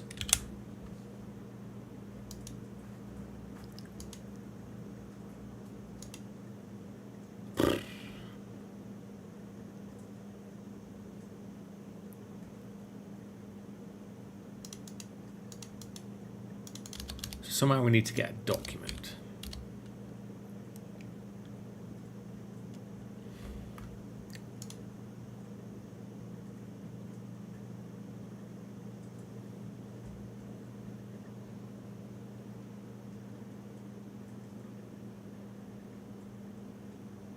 Okay.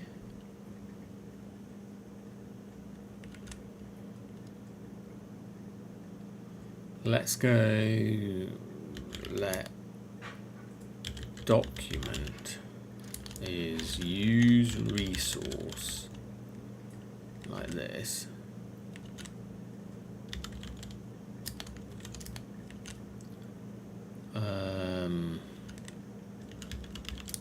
I'm not quite sure why this needs to be an async thing here, but probably because all of these use resource things are async. And then we're going to say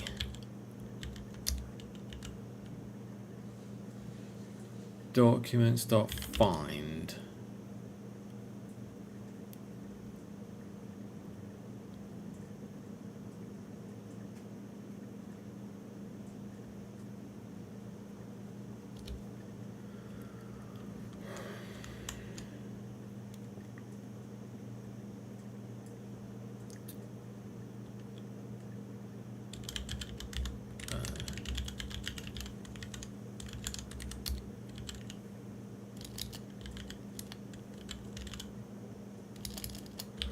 what is this?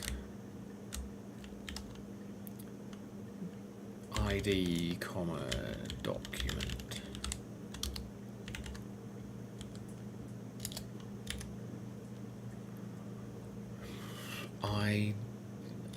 Candidate ID.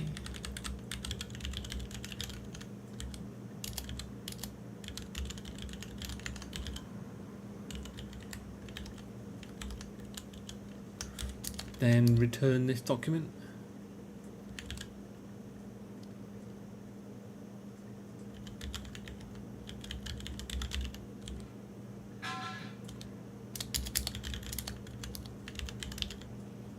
Is that how we're supposed to use find map? I think it is.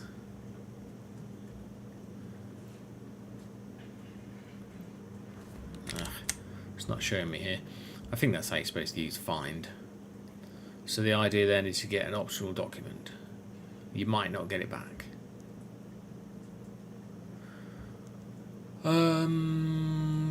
Let's assume it always works, right? Because I don't want to deal with this. Well, I suppose it might not work. Yeah, no, it's fine.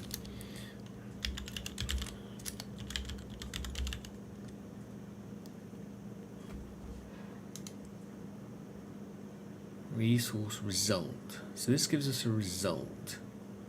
Yeah, okay. Right. Fine.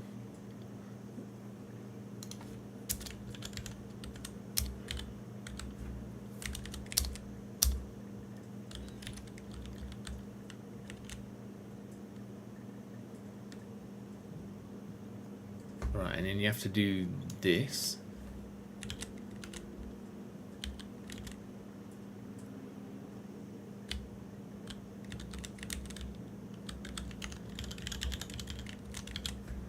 Let's just say this.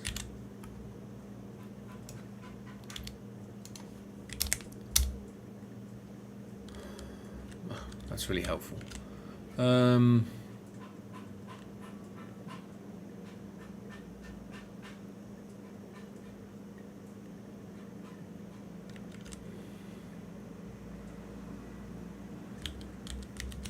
What is this going to be? Some document, then do something.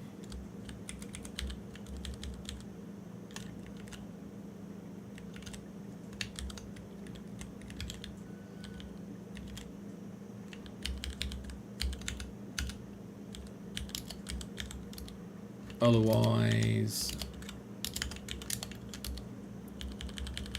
do something else. Let's just say error.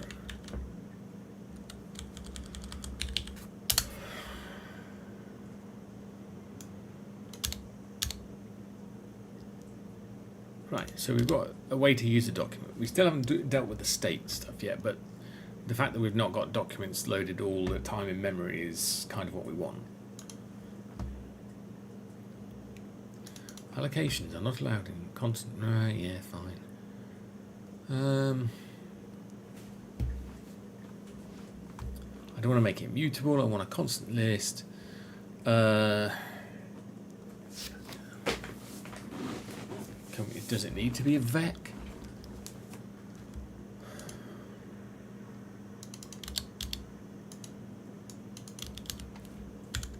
Well, I suppose it doesn't in this particular case.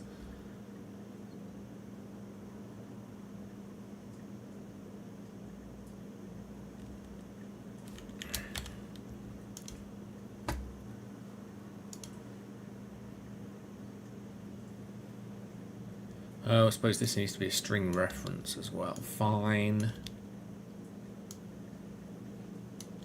Look.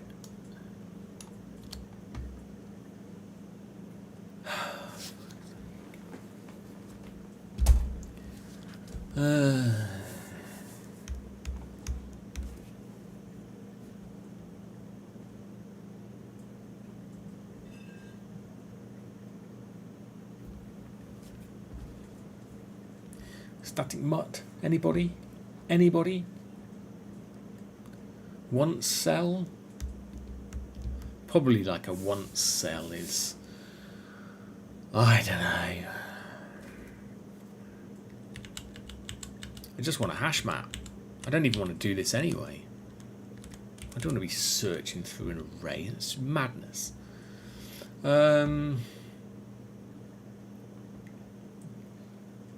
Yeah.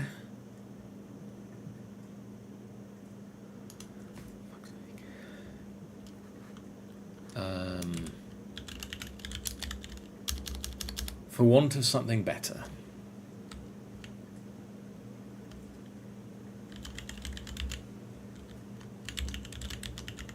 Let's deal with one problem at a time. Right, we know we don't want static mutes long term, right?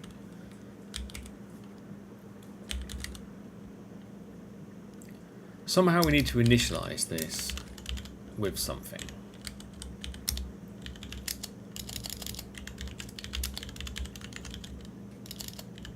Let's call it load documents.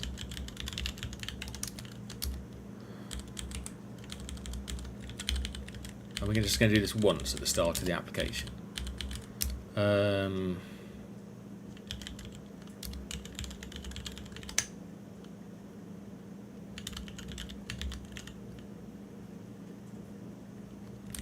Oh, I suppose we go map. Fine.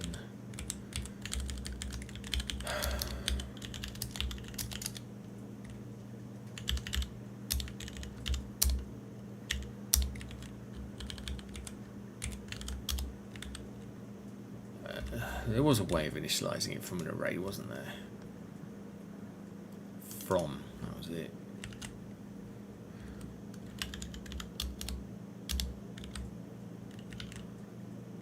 And then you pass it an array of tuples like that.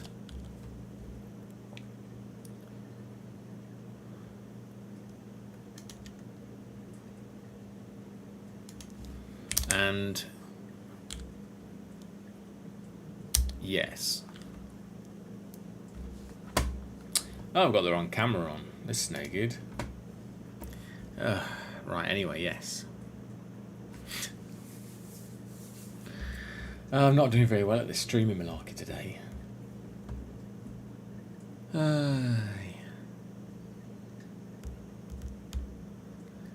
Yeah, okay, well. Right, we shall continue. So we need to get this documents into memory somehow and then use it later. We're going to have some compile errors. I don't even care about that right now. All of this stuff is wrong.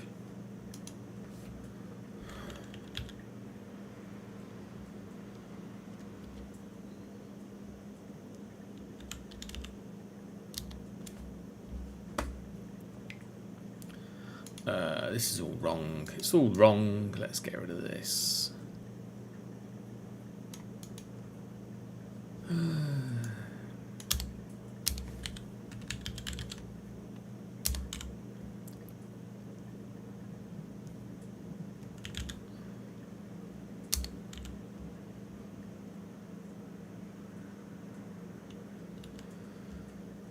Let's say, can we do get?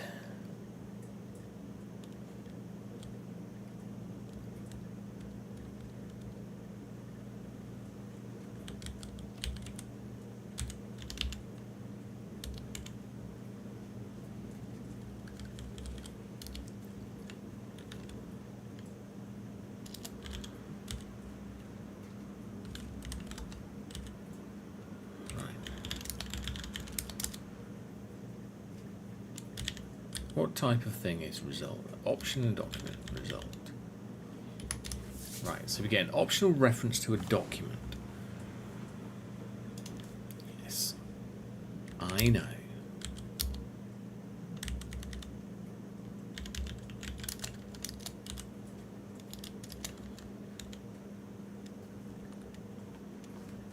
Yes, I know. Mismatch types. So we've got an option here. If we've got a document, then we display the document's content. Fine. All right. Document resource. Wait, what was it?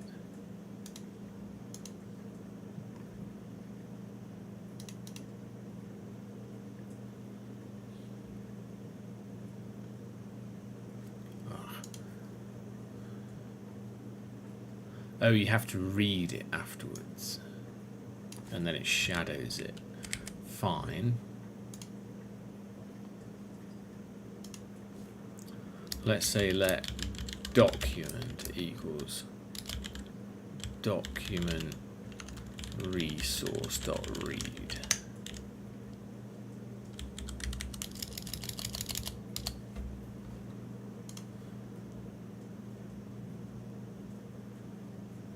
And then this is an option now. Some document, is it? Because the thing inside it is one of those.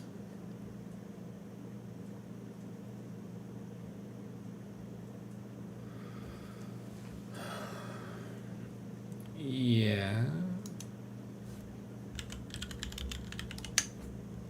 Clone. Oh wait, hold on.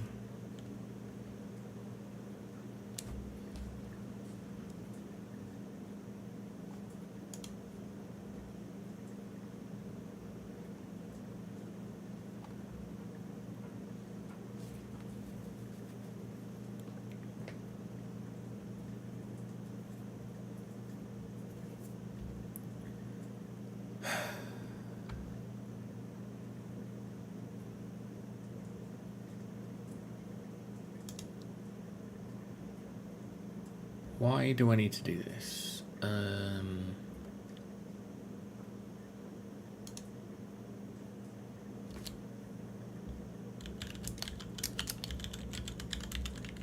We'll just shadow it. And then do it, maybe?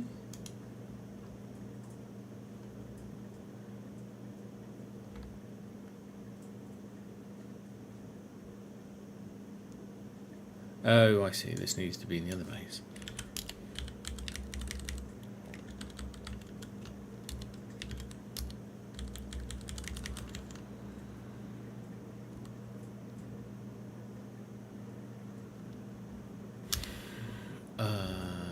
My ID does some weird things automatically. Now it says, what do we say? This is probably wrong now. I don't remember even what we were supposed to be doing here.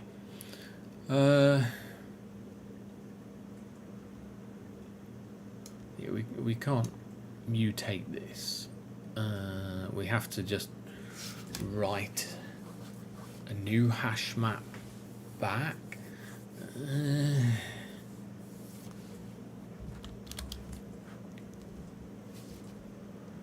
So we're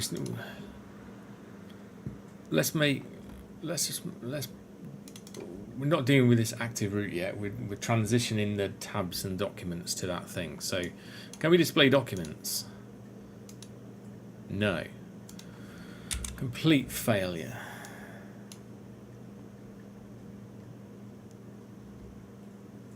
Unwrap on a none.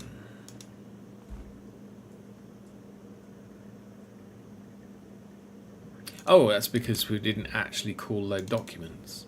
That's okay, we can fix that problem. So somewhere there's a main method where we need to load some documents.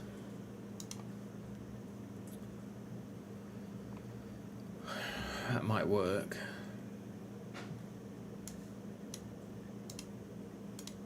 Yes.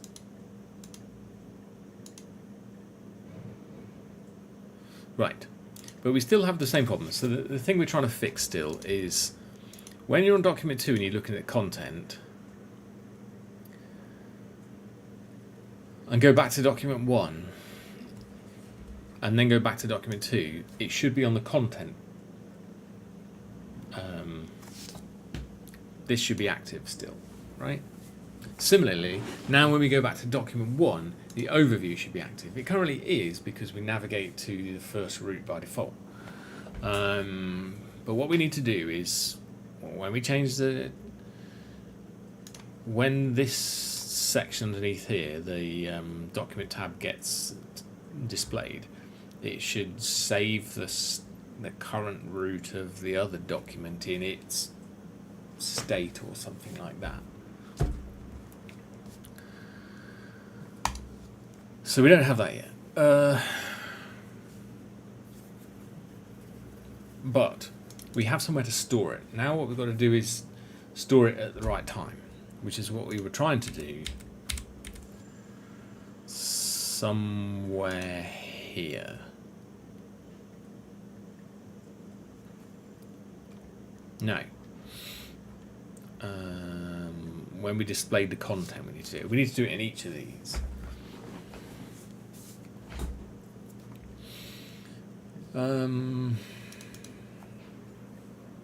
I think.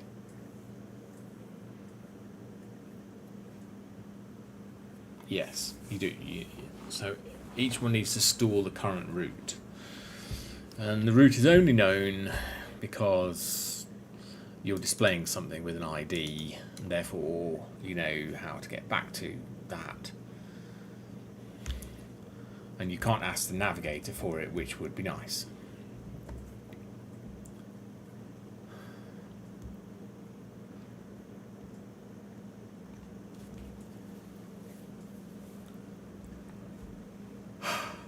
Right. So we've got a document tab.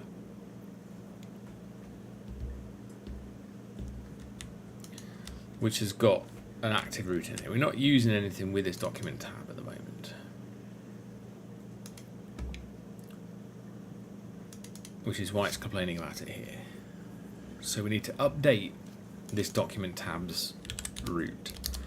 So let's go document tab dot active route is document route document content with an ID of id.clone. Right, that's what we want to store in there. But we can't do that because this is get and this is read and so on. So we've got this hash map, which is a generational ref. I have no idea what that actually really means. But if we read the signal, we've got a hash map. We can then update the hash map because we own it now.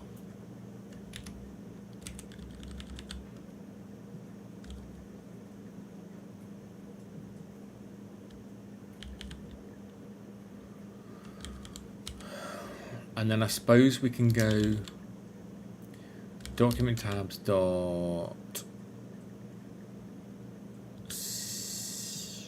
set. Oh no, you just go insert again, don't you?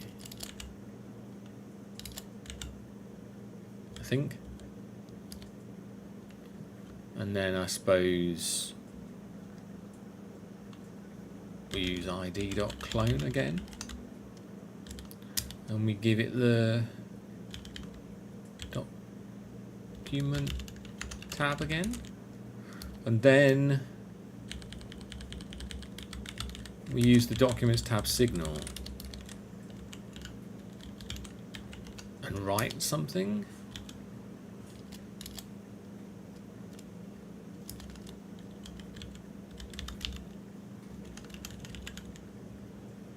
Maybe like that, I don't know. Oh yeah, this needs to be some route, right?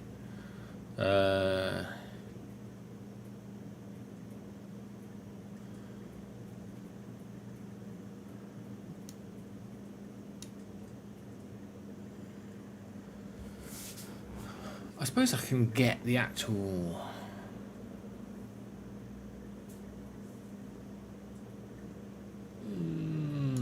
Probably using the wrong thing here. So let's say we've got get mud and it gives you an optional mutable reference to it.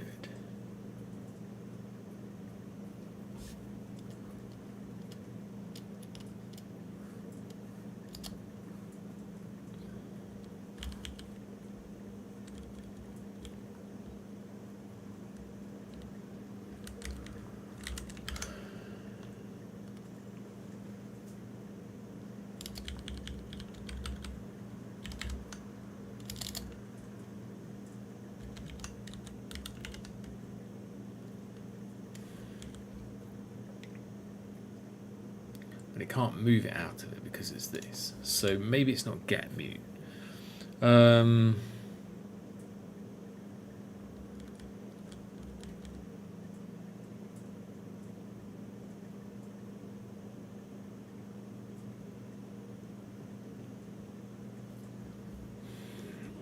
Let's go entry.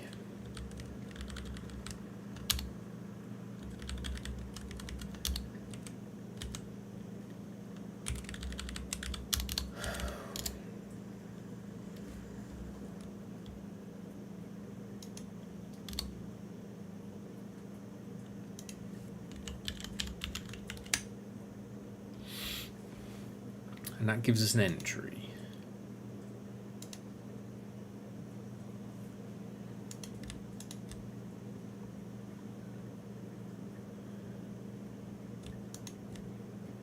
Which is either occupied or vacant. We know it's going to be vacant. We know it's going to be occupied.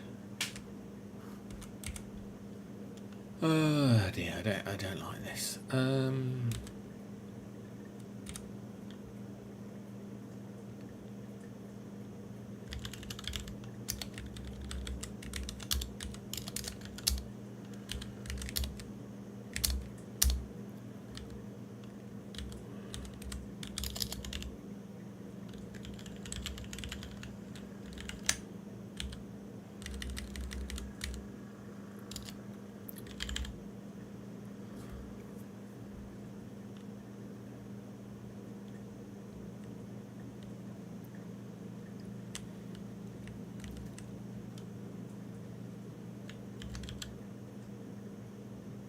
How do you get the value out of this? How do I modify it? What can I just I'm probably using this wrong. Values mut, right? Iter mut. I don't want to iterate over it. I just want to get that particular entry and then modify the entry's value.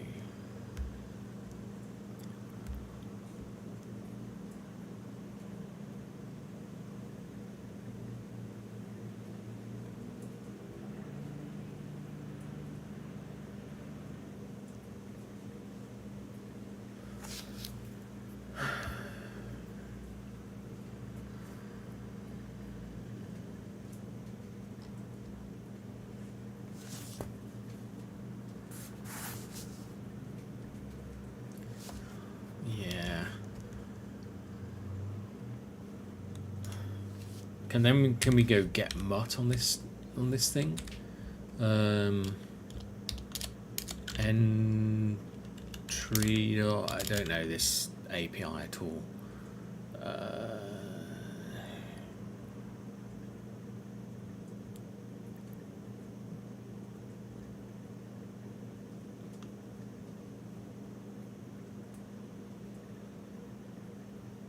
Get mut.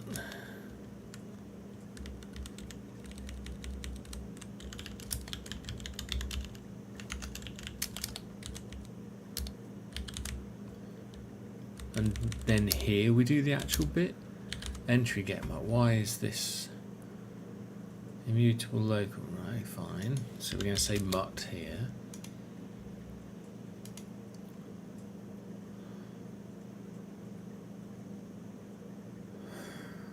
And then we update the document tab here.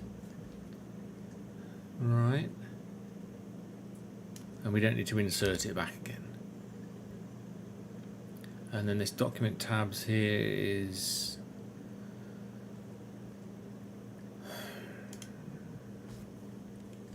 is that how we do it? I don't know how we use these signals properly.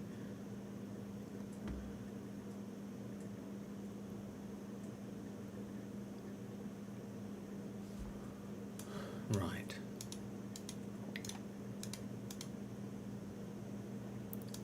Oh, that's pretty fantastic. Look at this. That's just broken. I've killed it.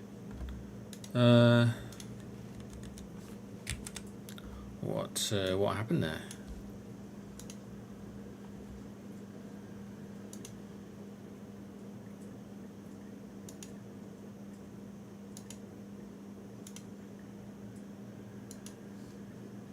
All right. As soon as we click on the content thing, it dies. So something in here is basically just dying.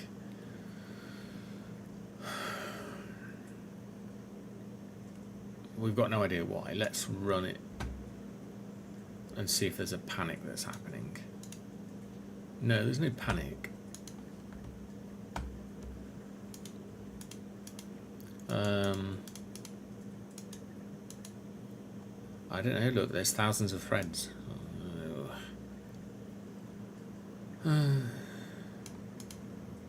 Which thread is it, do we think, that's actually stuck and doing something useful? Tokyo, Combase.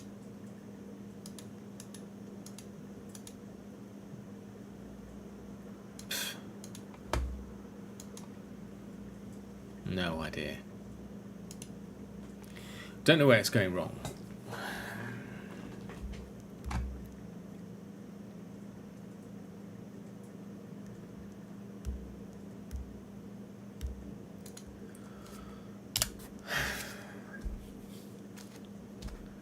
It's such a mess.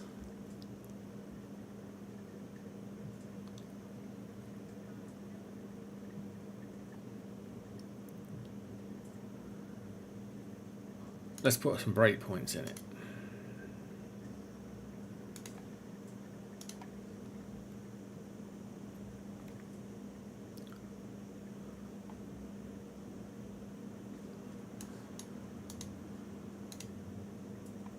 Okay, so we get here.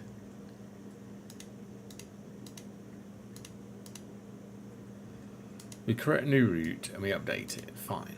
And then we write the signal.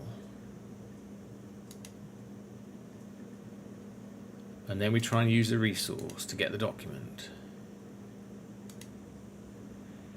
And it's displaying an error because document is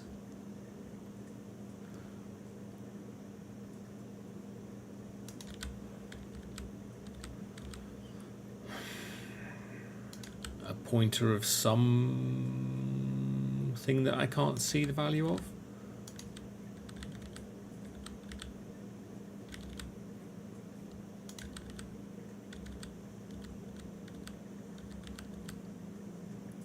Apparently there's a content with nothing in it.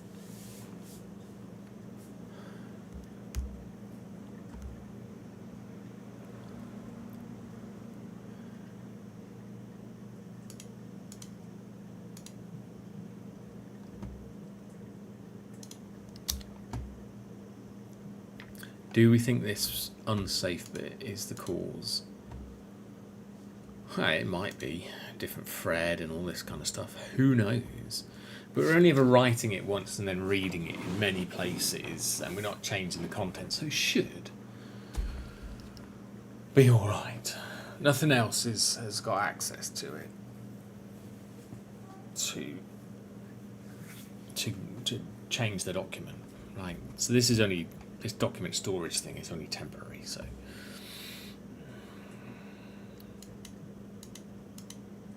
but what's the result at this point? Do we even have a result?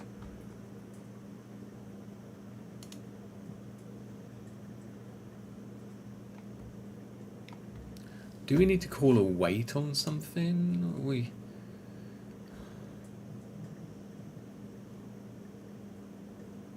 I'm guessing not.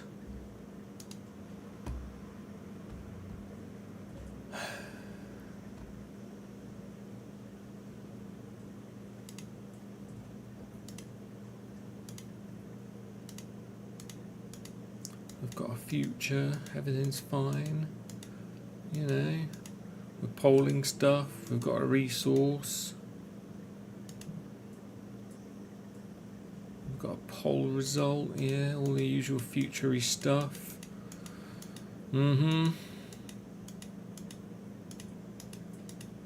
Waking up executors and all the rest of it.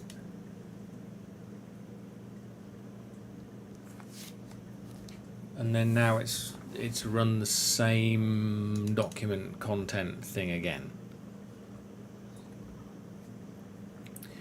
Probably because we're writing to the signal and then we're using the signal in here.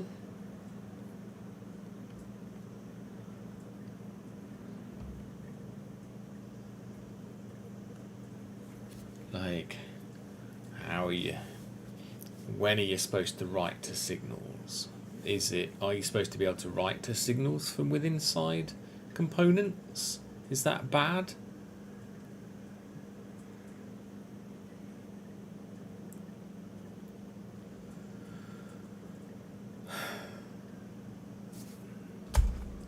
Probably. Yeah.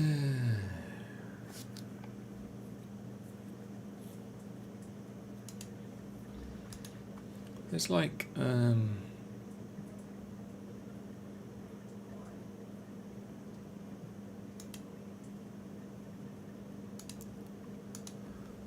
somewhere there was like a guide that said, here's things you're not supposed to do.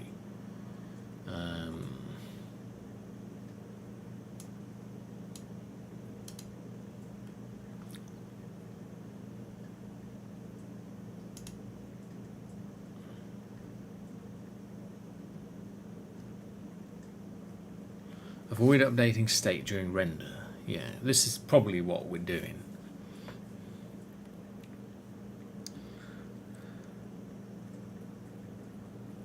This is why we've got this infinite loop, right? So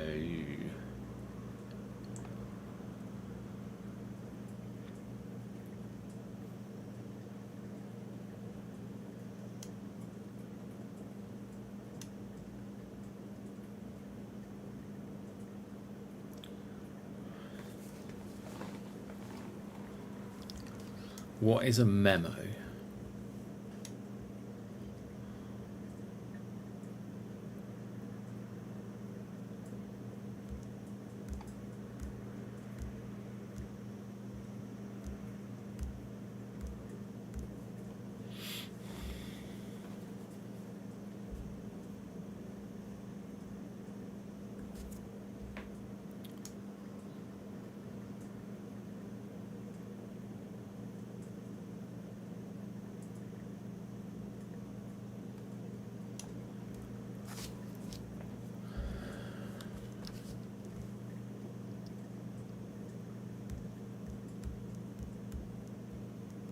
Perhaps we should be using this use effect thing. Don't know how it's supposed to work, but I guess we've got an effect that we're changing this signal. So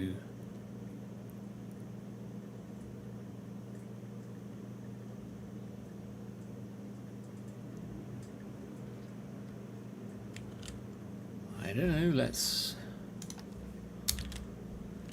try it. And you go move, you go whatever.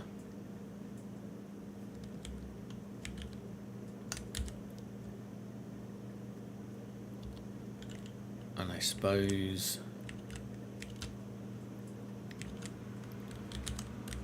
we take this and do it in there. With a semicolon, perhaps. And then what's this set? Do we? Is that what we're supposed to be doing? Is there a set on the signal?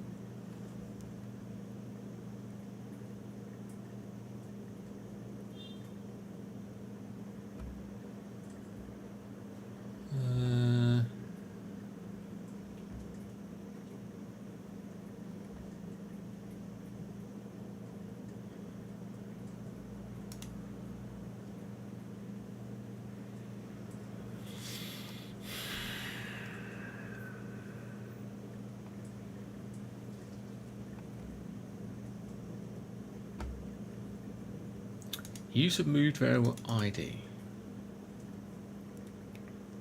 232.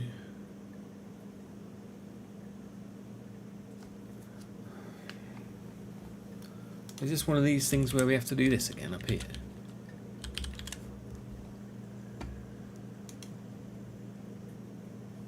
No. It was a guess. But it changed this. ID is type string.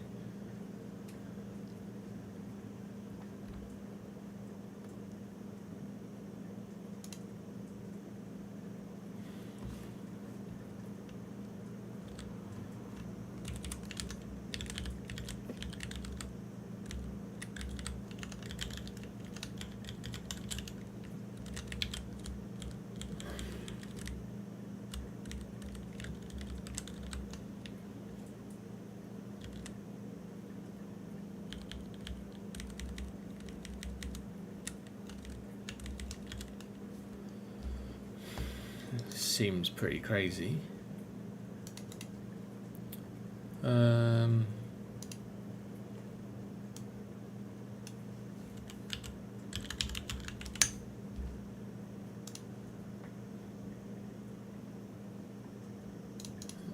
Sure, whatever.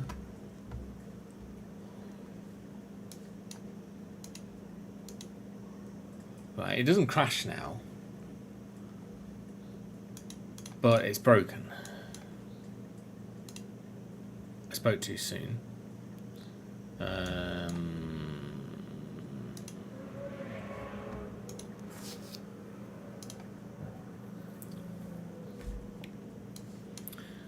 Document to content. When does this get run, do we think?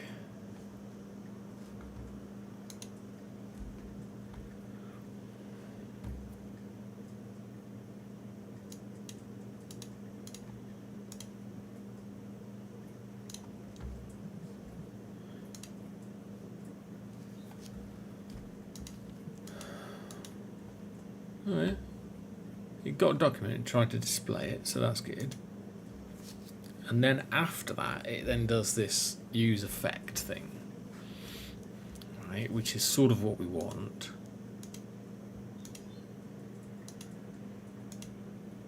And then we update it with a root. So we've got document tabs, and it should have two of these things, and one of these things should have nothing.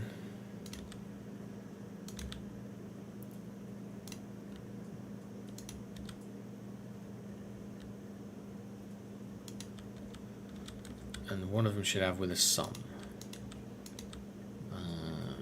Okay, and this is the root thing, right? And then this one shouldn't have anything? I don't know, it does seem to have something, but I don't know, it's hard to tell from this when you're looking at these options, like which one it actually is.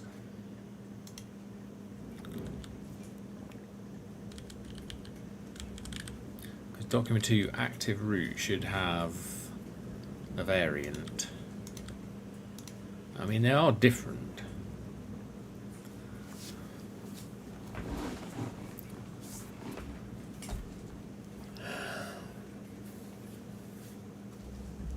So that works, right?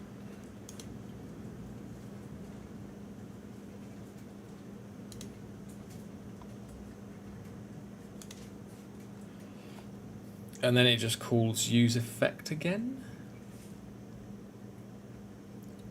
Repeatedly?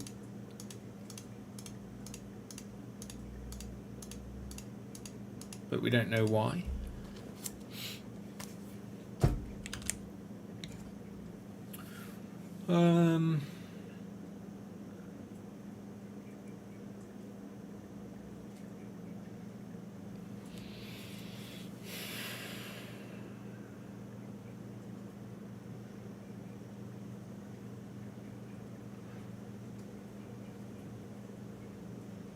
Avoid updating state during render.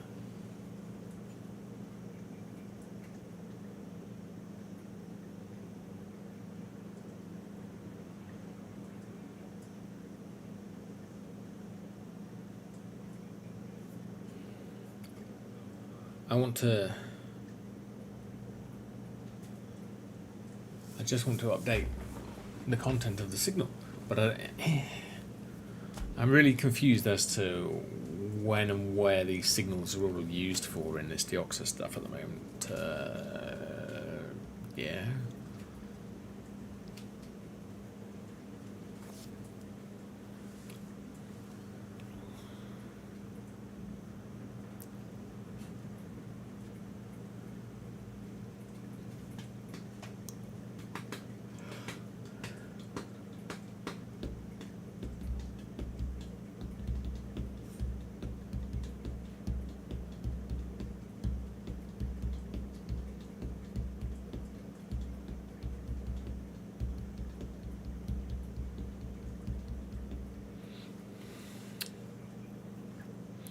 Where's this use memo? It says use memos to create it, and it's got use signal, and it's got use signal, and it's got use signal. Where's the memo?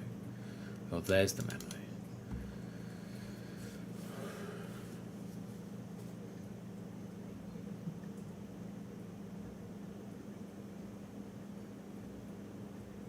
Derived state. Is it really derived state? No, I just want to, when something gets rendered, I just want to update some state somewhere.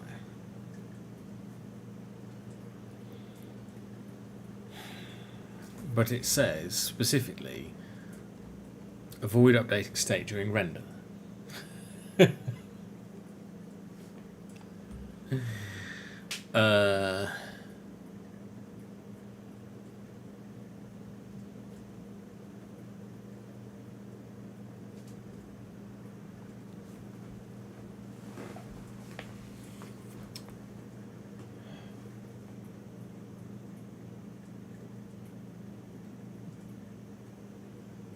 So how are you supposed to do this then?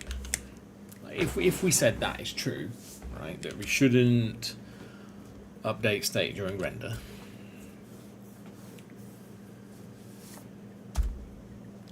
right, then how do we know, because this is rendering only, right?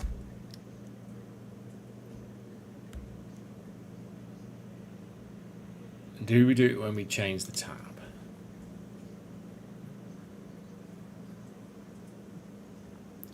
But this is during render as well, right? Everything is during render in this. I don't have anything that's not during render.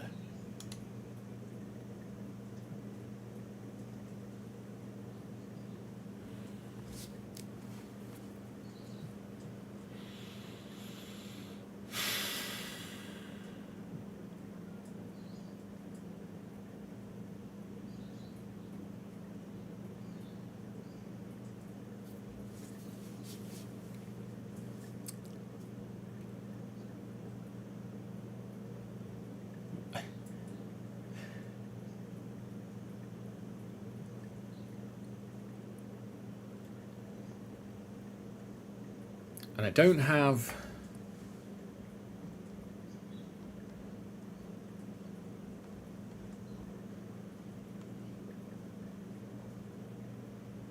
maybe there should be an on click that does it. Let's think about that. Let's try that, because this clearly doesn't work. This is all rubbish.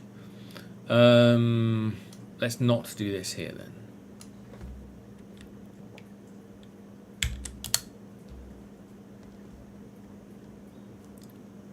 Right, let's say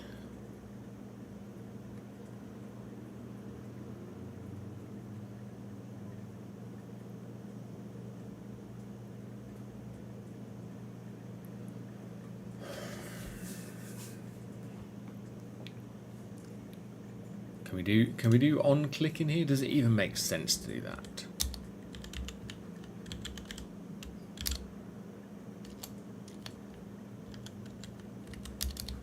I'm just going to stick this in here and press compile, and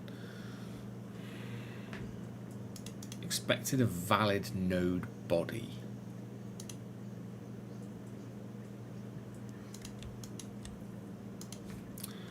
I don't know how to use on click, so you give it a closure.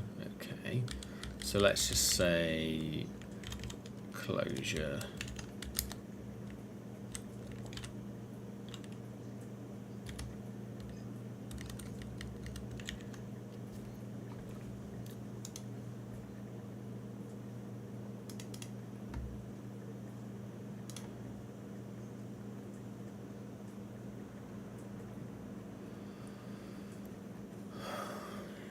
Let's go, I don't know, I mean, we want to make this reusable at some point, but I'm just going to stick this like this for now.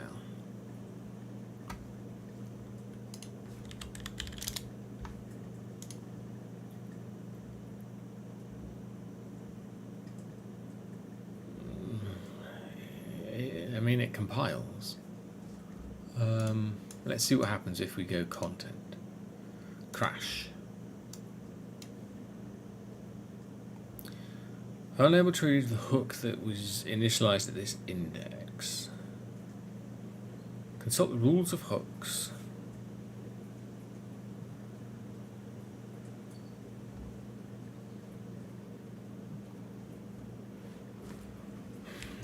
Rules of hooks.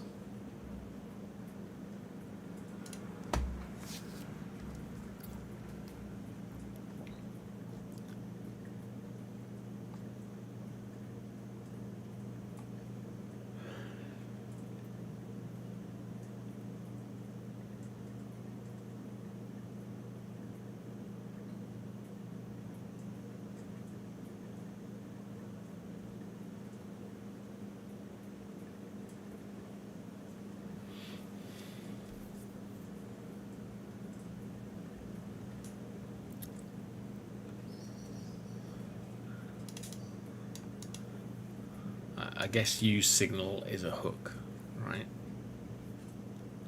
Hooks may only be used in components. Yeah, we're in a component.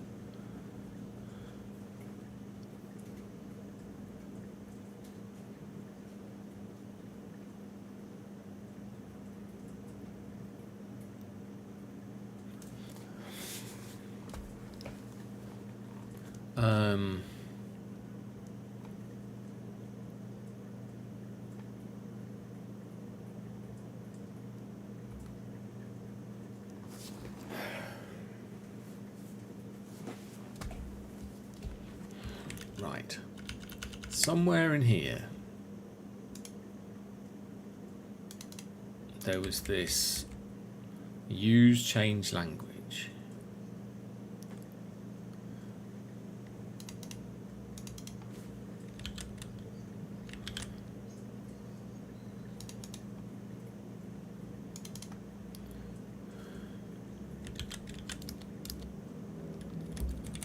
Which did this.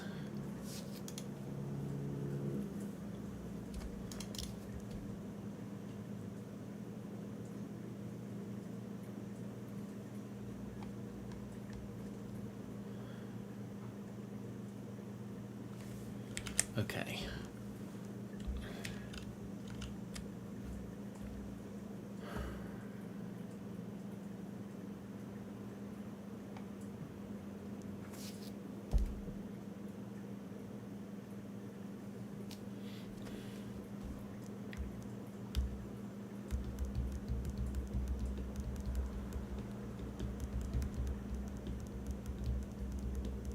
I mean, should we even be using a signal for this?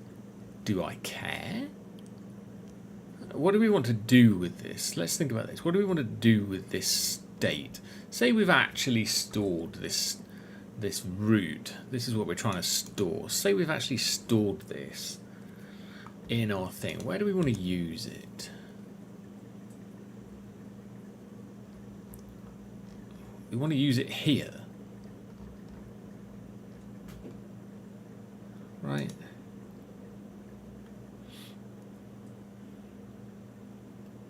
So we want to get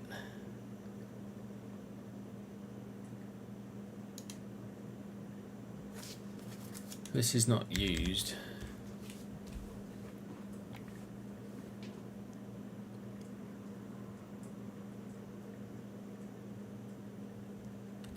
Wait.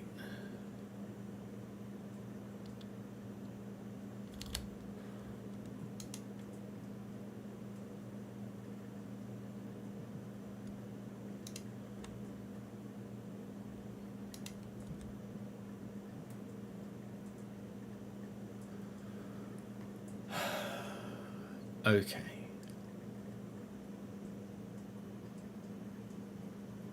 Oh, this actually gives you the root back. I thought this gives you was called use router. Oh god damn it. Okay, fine. So perhaps we can actually use this here, and we don't need to do any of this.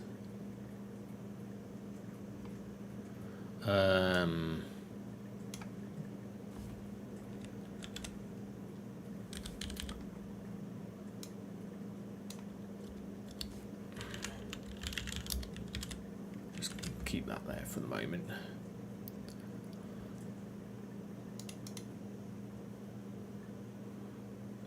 So we've got this IDs, active tab ID. So we need to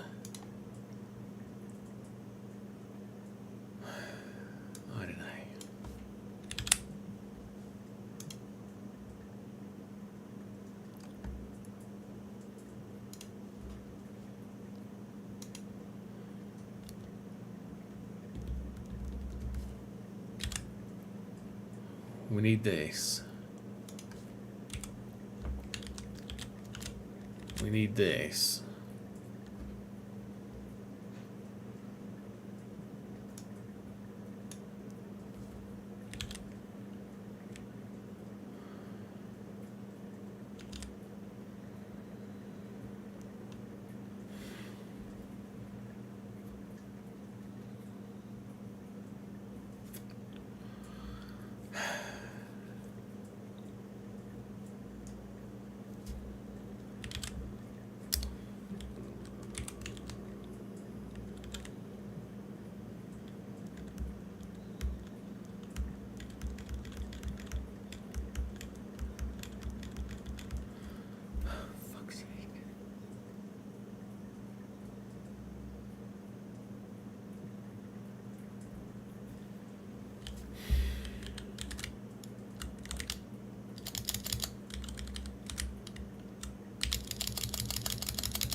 I don't know, we need some of this, and we're probably going to have to deal with this, and then we've got this. And we've also got this. Let's put that there. And then we've got this document root, right? Let's say current root.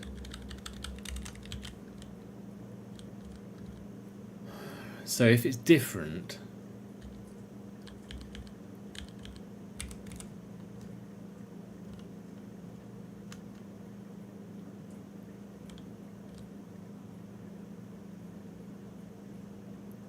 we're supposed to update it.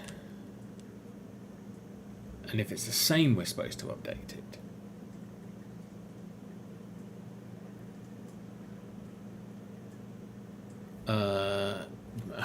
Fuck's sake.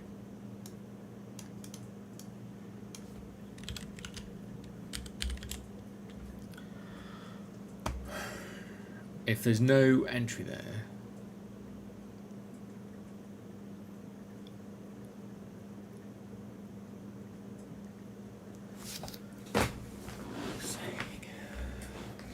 what are we supposed to do here?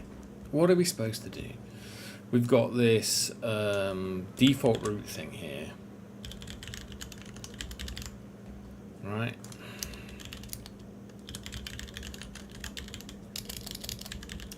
Which we're supposed to use when we click on a tab for the first time. Right, we want to go to this.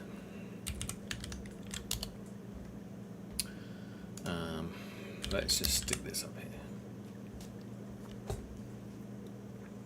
So somehow we need to do this. Let's just say selected root here. All right.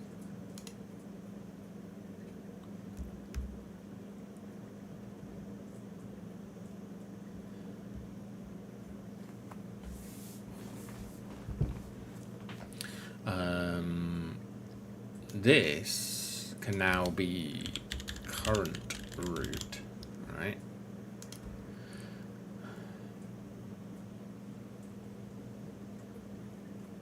And then I don't know what we're supposed to put here. Probably not this.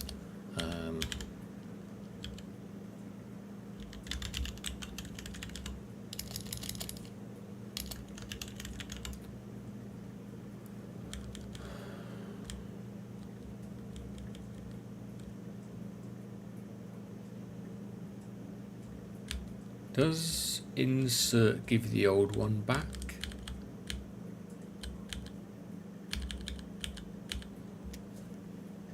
It does. So we're going to say id.clone and,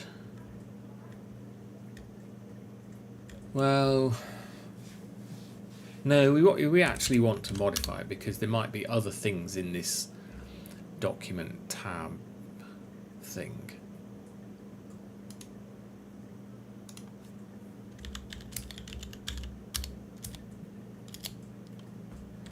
And then what are we supposed to do here? Create a new one?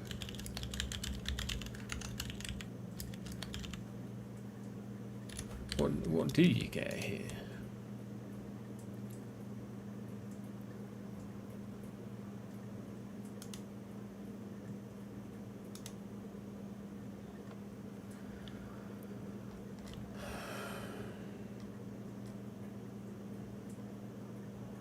Because I want to mutate it, you see.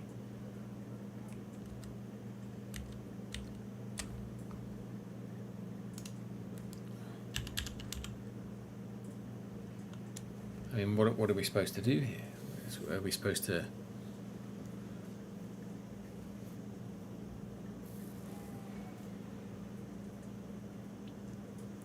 insert...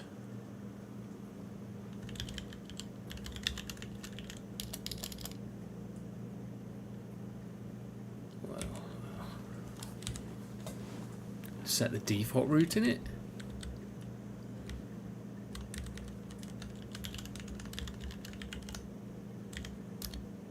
And then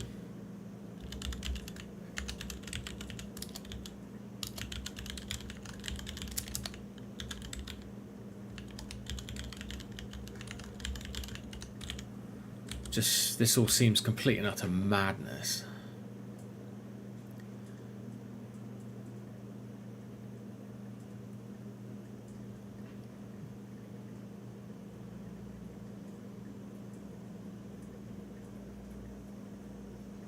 But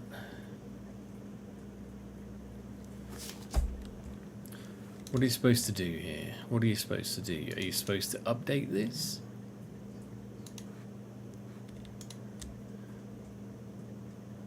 From a vector, no.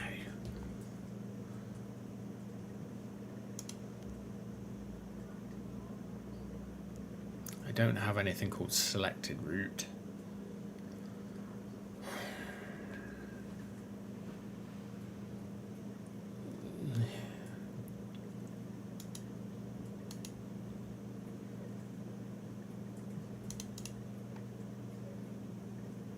And then I want to get the old one out of it if it's there, and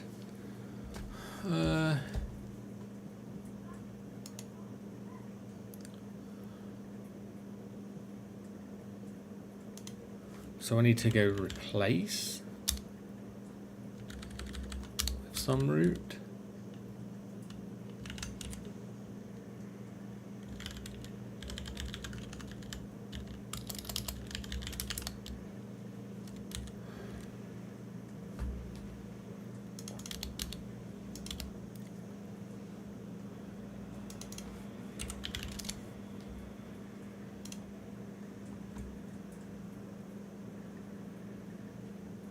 Oh, it's just madness, this is. It's just madness.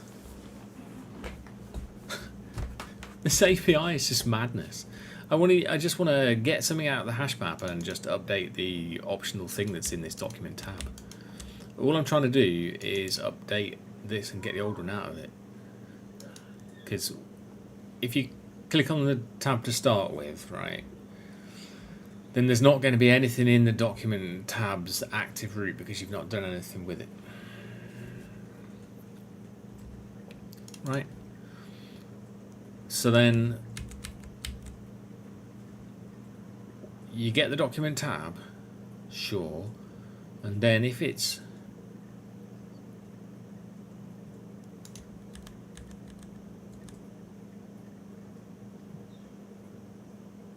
there's always going to be document tabs. There's always going to be. This is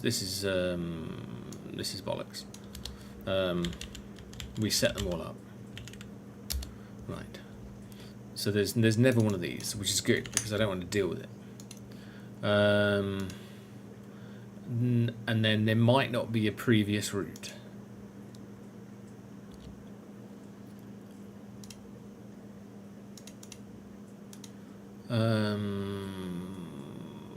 So I suppose we can go.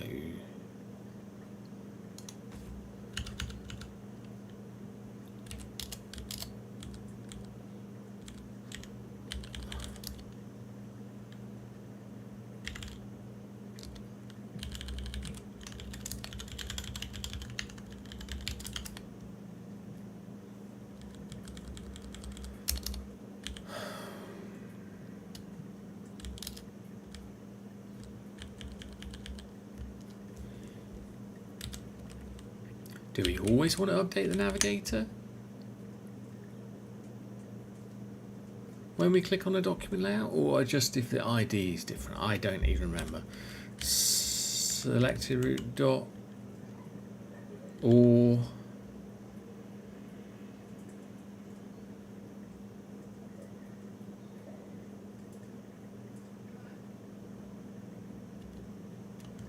some default route and unwrap that.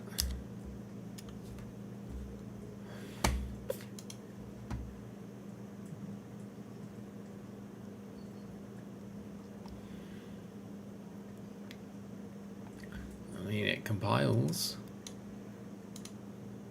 and it crashes. Fantastic. Of course it crashes. Unreachable code. Oh, fantastic. The fuck. This is because this ID here hasn't been updated yet.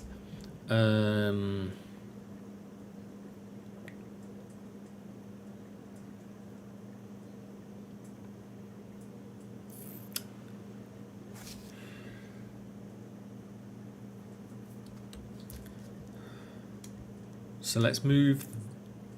Yeah, but I want to write this.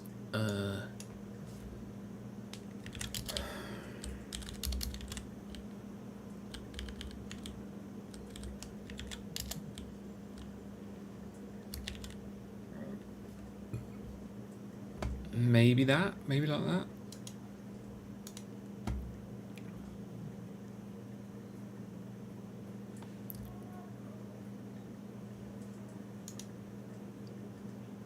We've got infinite loop again.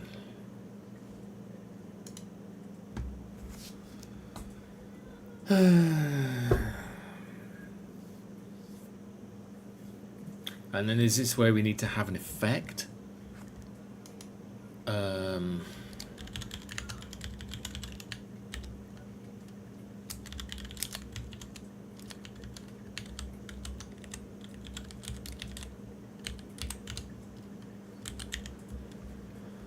I don't know.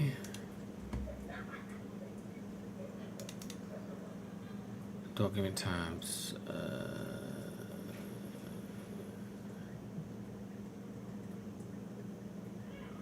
160.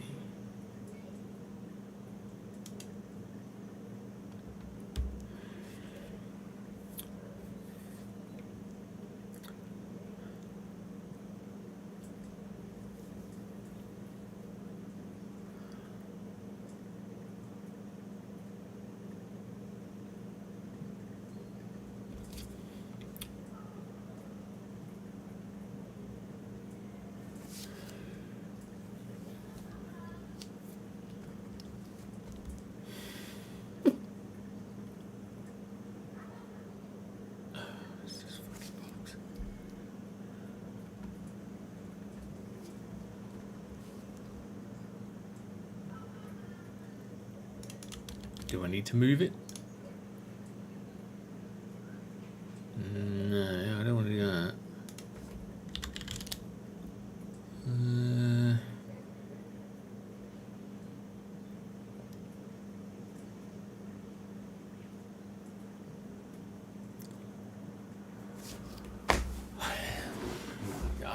I just.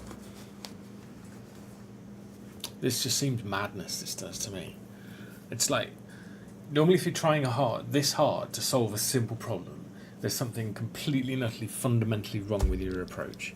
And I'm sure that is true right now, because this is effects for this and tabs for that and state and instances and then rendering and changing state and all the rest of it. It just, no. It just seems very, very wrong.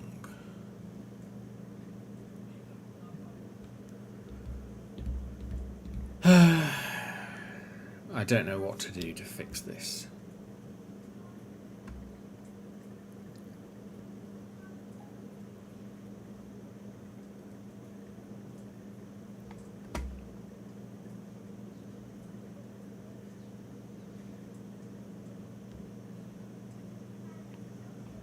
don't know what to do to fix it. Let me run it again so we get this. Document tabs, right? I can't put document tabs in the use effect because we need to run this, which needs to update document tabs, right? The navigator, I mean, we're just gonna,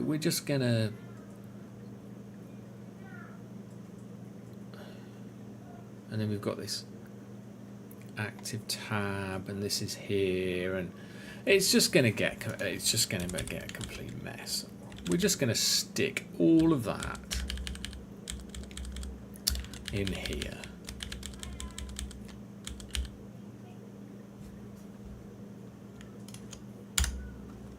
Right.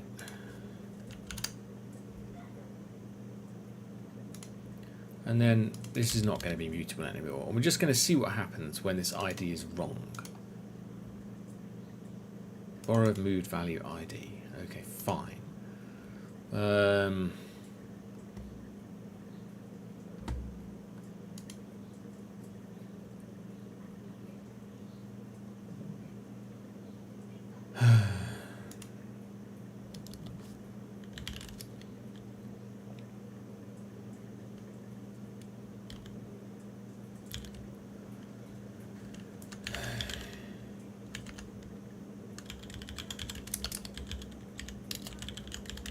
So we're going to clone that one.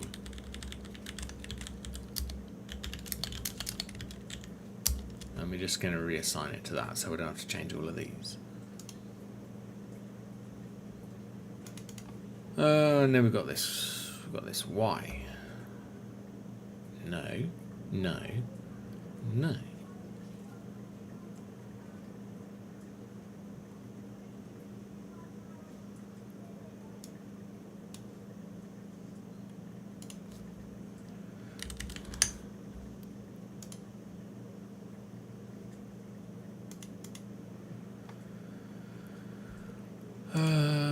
Yeah, we can do that.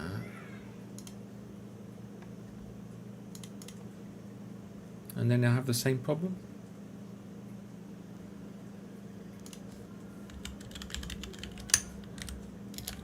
Let's just clone it here. I mean, I'm already cloning it, and then I have to immediately clone it again, and then every time I use it, I have to clone it. I mean, how much cloning do we need? And now it just goes around in an infinite loop.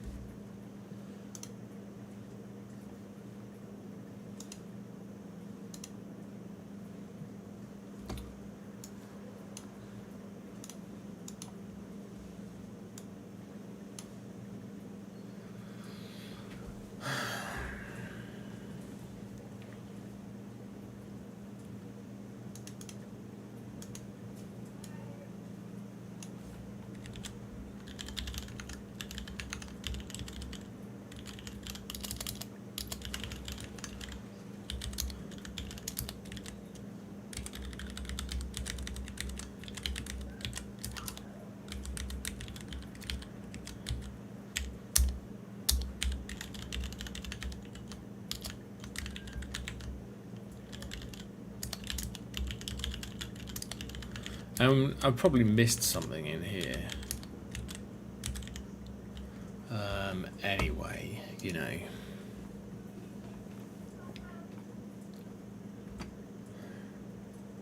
But let's see what's happening here. It goes route to navigate to, and it's got this.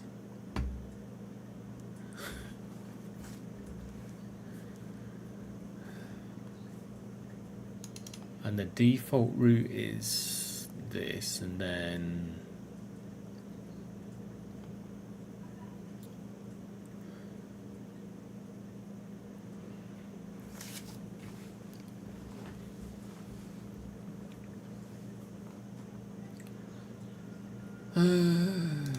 let's print out the previous route.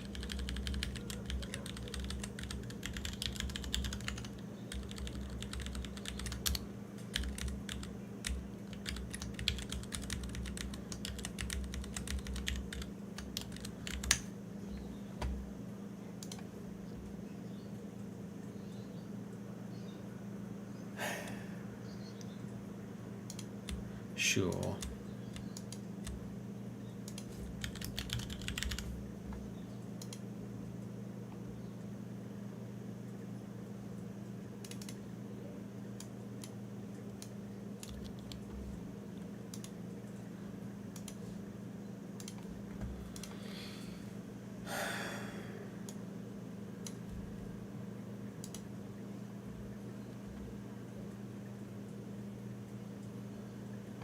So it's not going well at all. I thought today was going to go a lot smoother than this.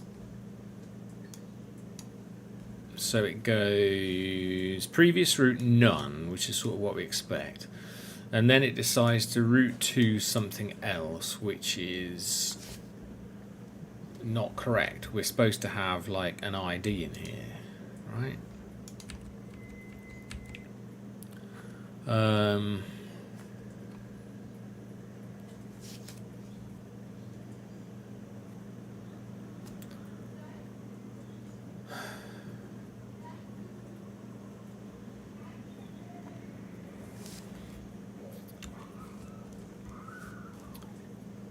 Let's do something stupid.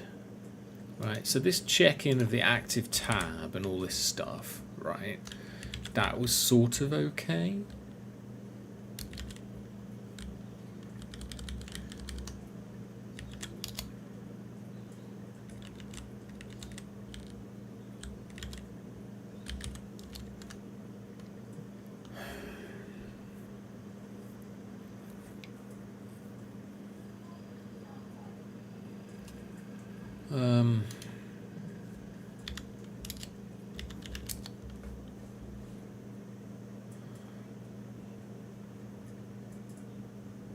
And then maybe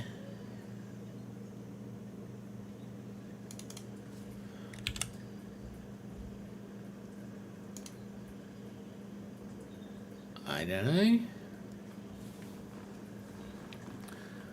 Then what we need to do, we've got this ID and now it's been updated properly, right? And therefore the default route will be created properly for the ID, which I suppose makes sense, right? Oh, hold on. No, let me undo that for a second. This route here can only be created here.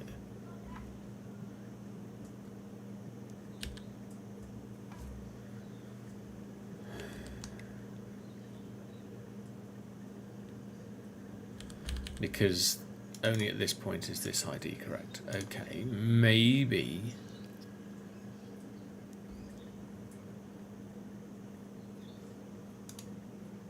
No, it just crashes now instead. Fantastic. So we've got ID, previous route none, route to navigate to, document 1, right? And then it goes document layout, which is fine.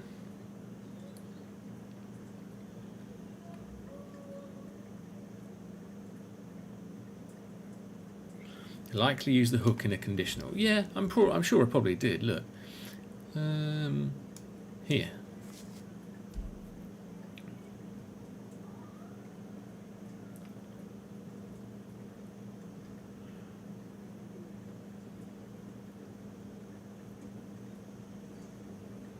Probably this one here. Use navigator. Let's maybe, I don't know which conditional it's talking about, but we'll do that.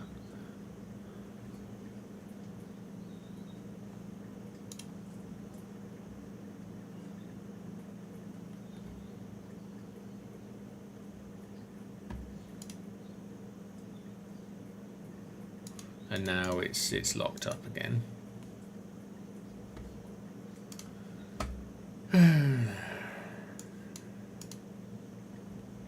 And it just dies. And we're in some random thread land.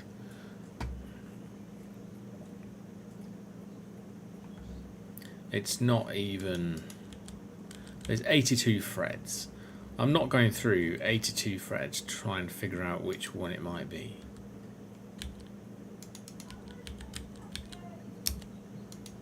mean,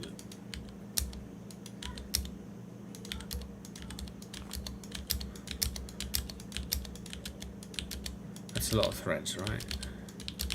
What are they all doing? We've got no idea. I'm not debugging that.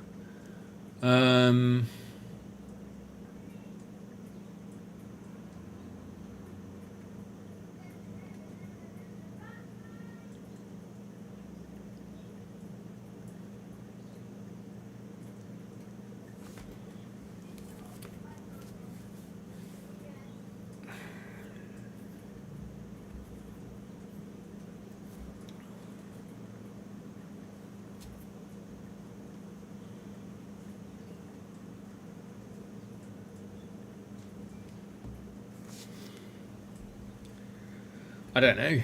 I don't know why it dies. Do we even need to use an effect?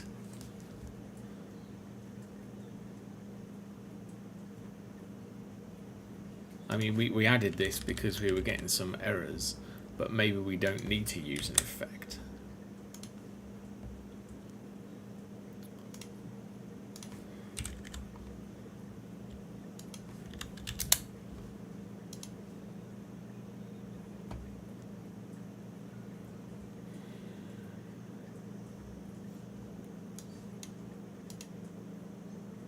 And then it goes round in an infinite loop.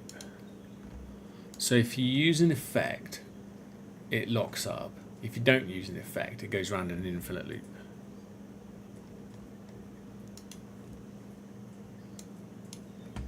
That's helpful.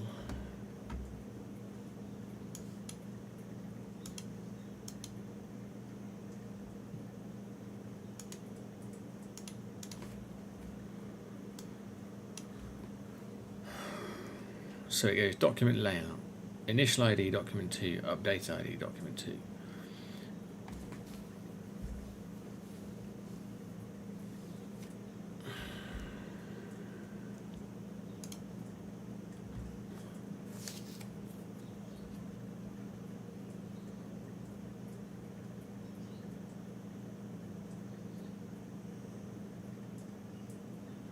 Do we only need to navigate if the route is different?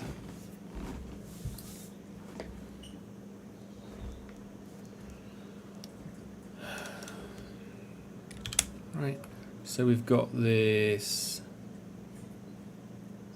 current route, right?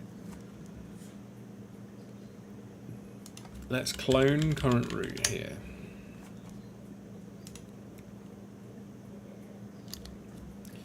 If route to navigate to equals, not equals, current, then do a navigate.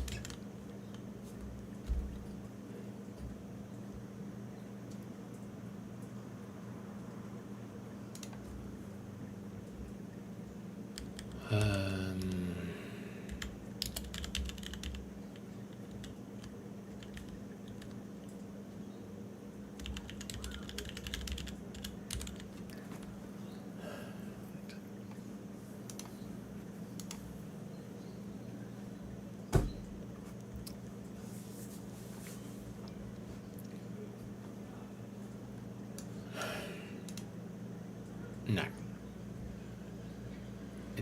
We're not even getting, it's just going round and round in circles like that. Let's put it back in an effect.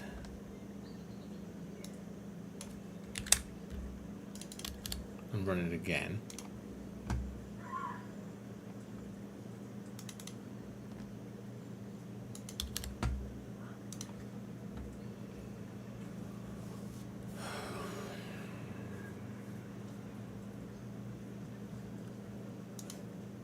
And it locks up. Honestly.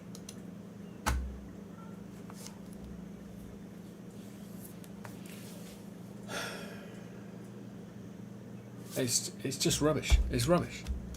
Madness. Fail.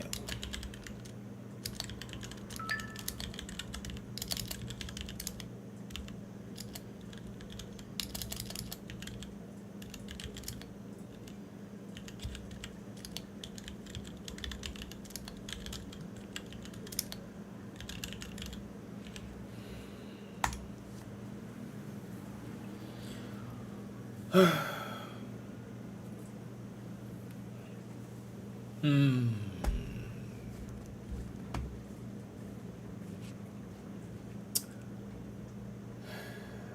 don't even like this anyway because it's got all this. We've had to add ID like everywhere.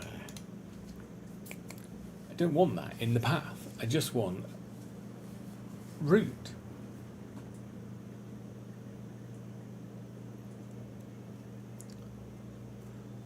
It's the problem is there's only one instance of this router.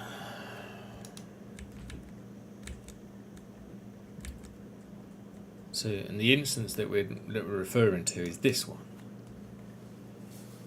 right? There's only one instance of that router, and therefore there's only one instance of the sidebar, and it gets re-rendered entirely when necessary. And it's necessary when you go from a non-document tab to a document tab, but it's unnecessary when you go from a document tab to another document tab, even though it should be necessary because they're different documents.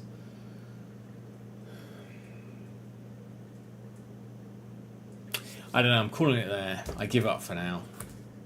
So, just remember, folks, it's only software. How hard can it be? Very, very hard. Apparently today. We'll find out on the next one. See ya.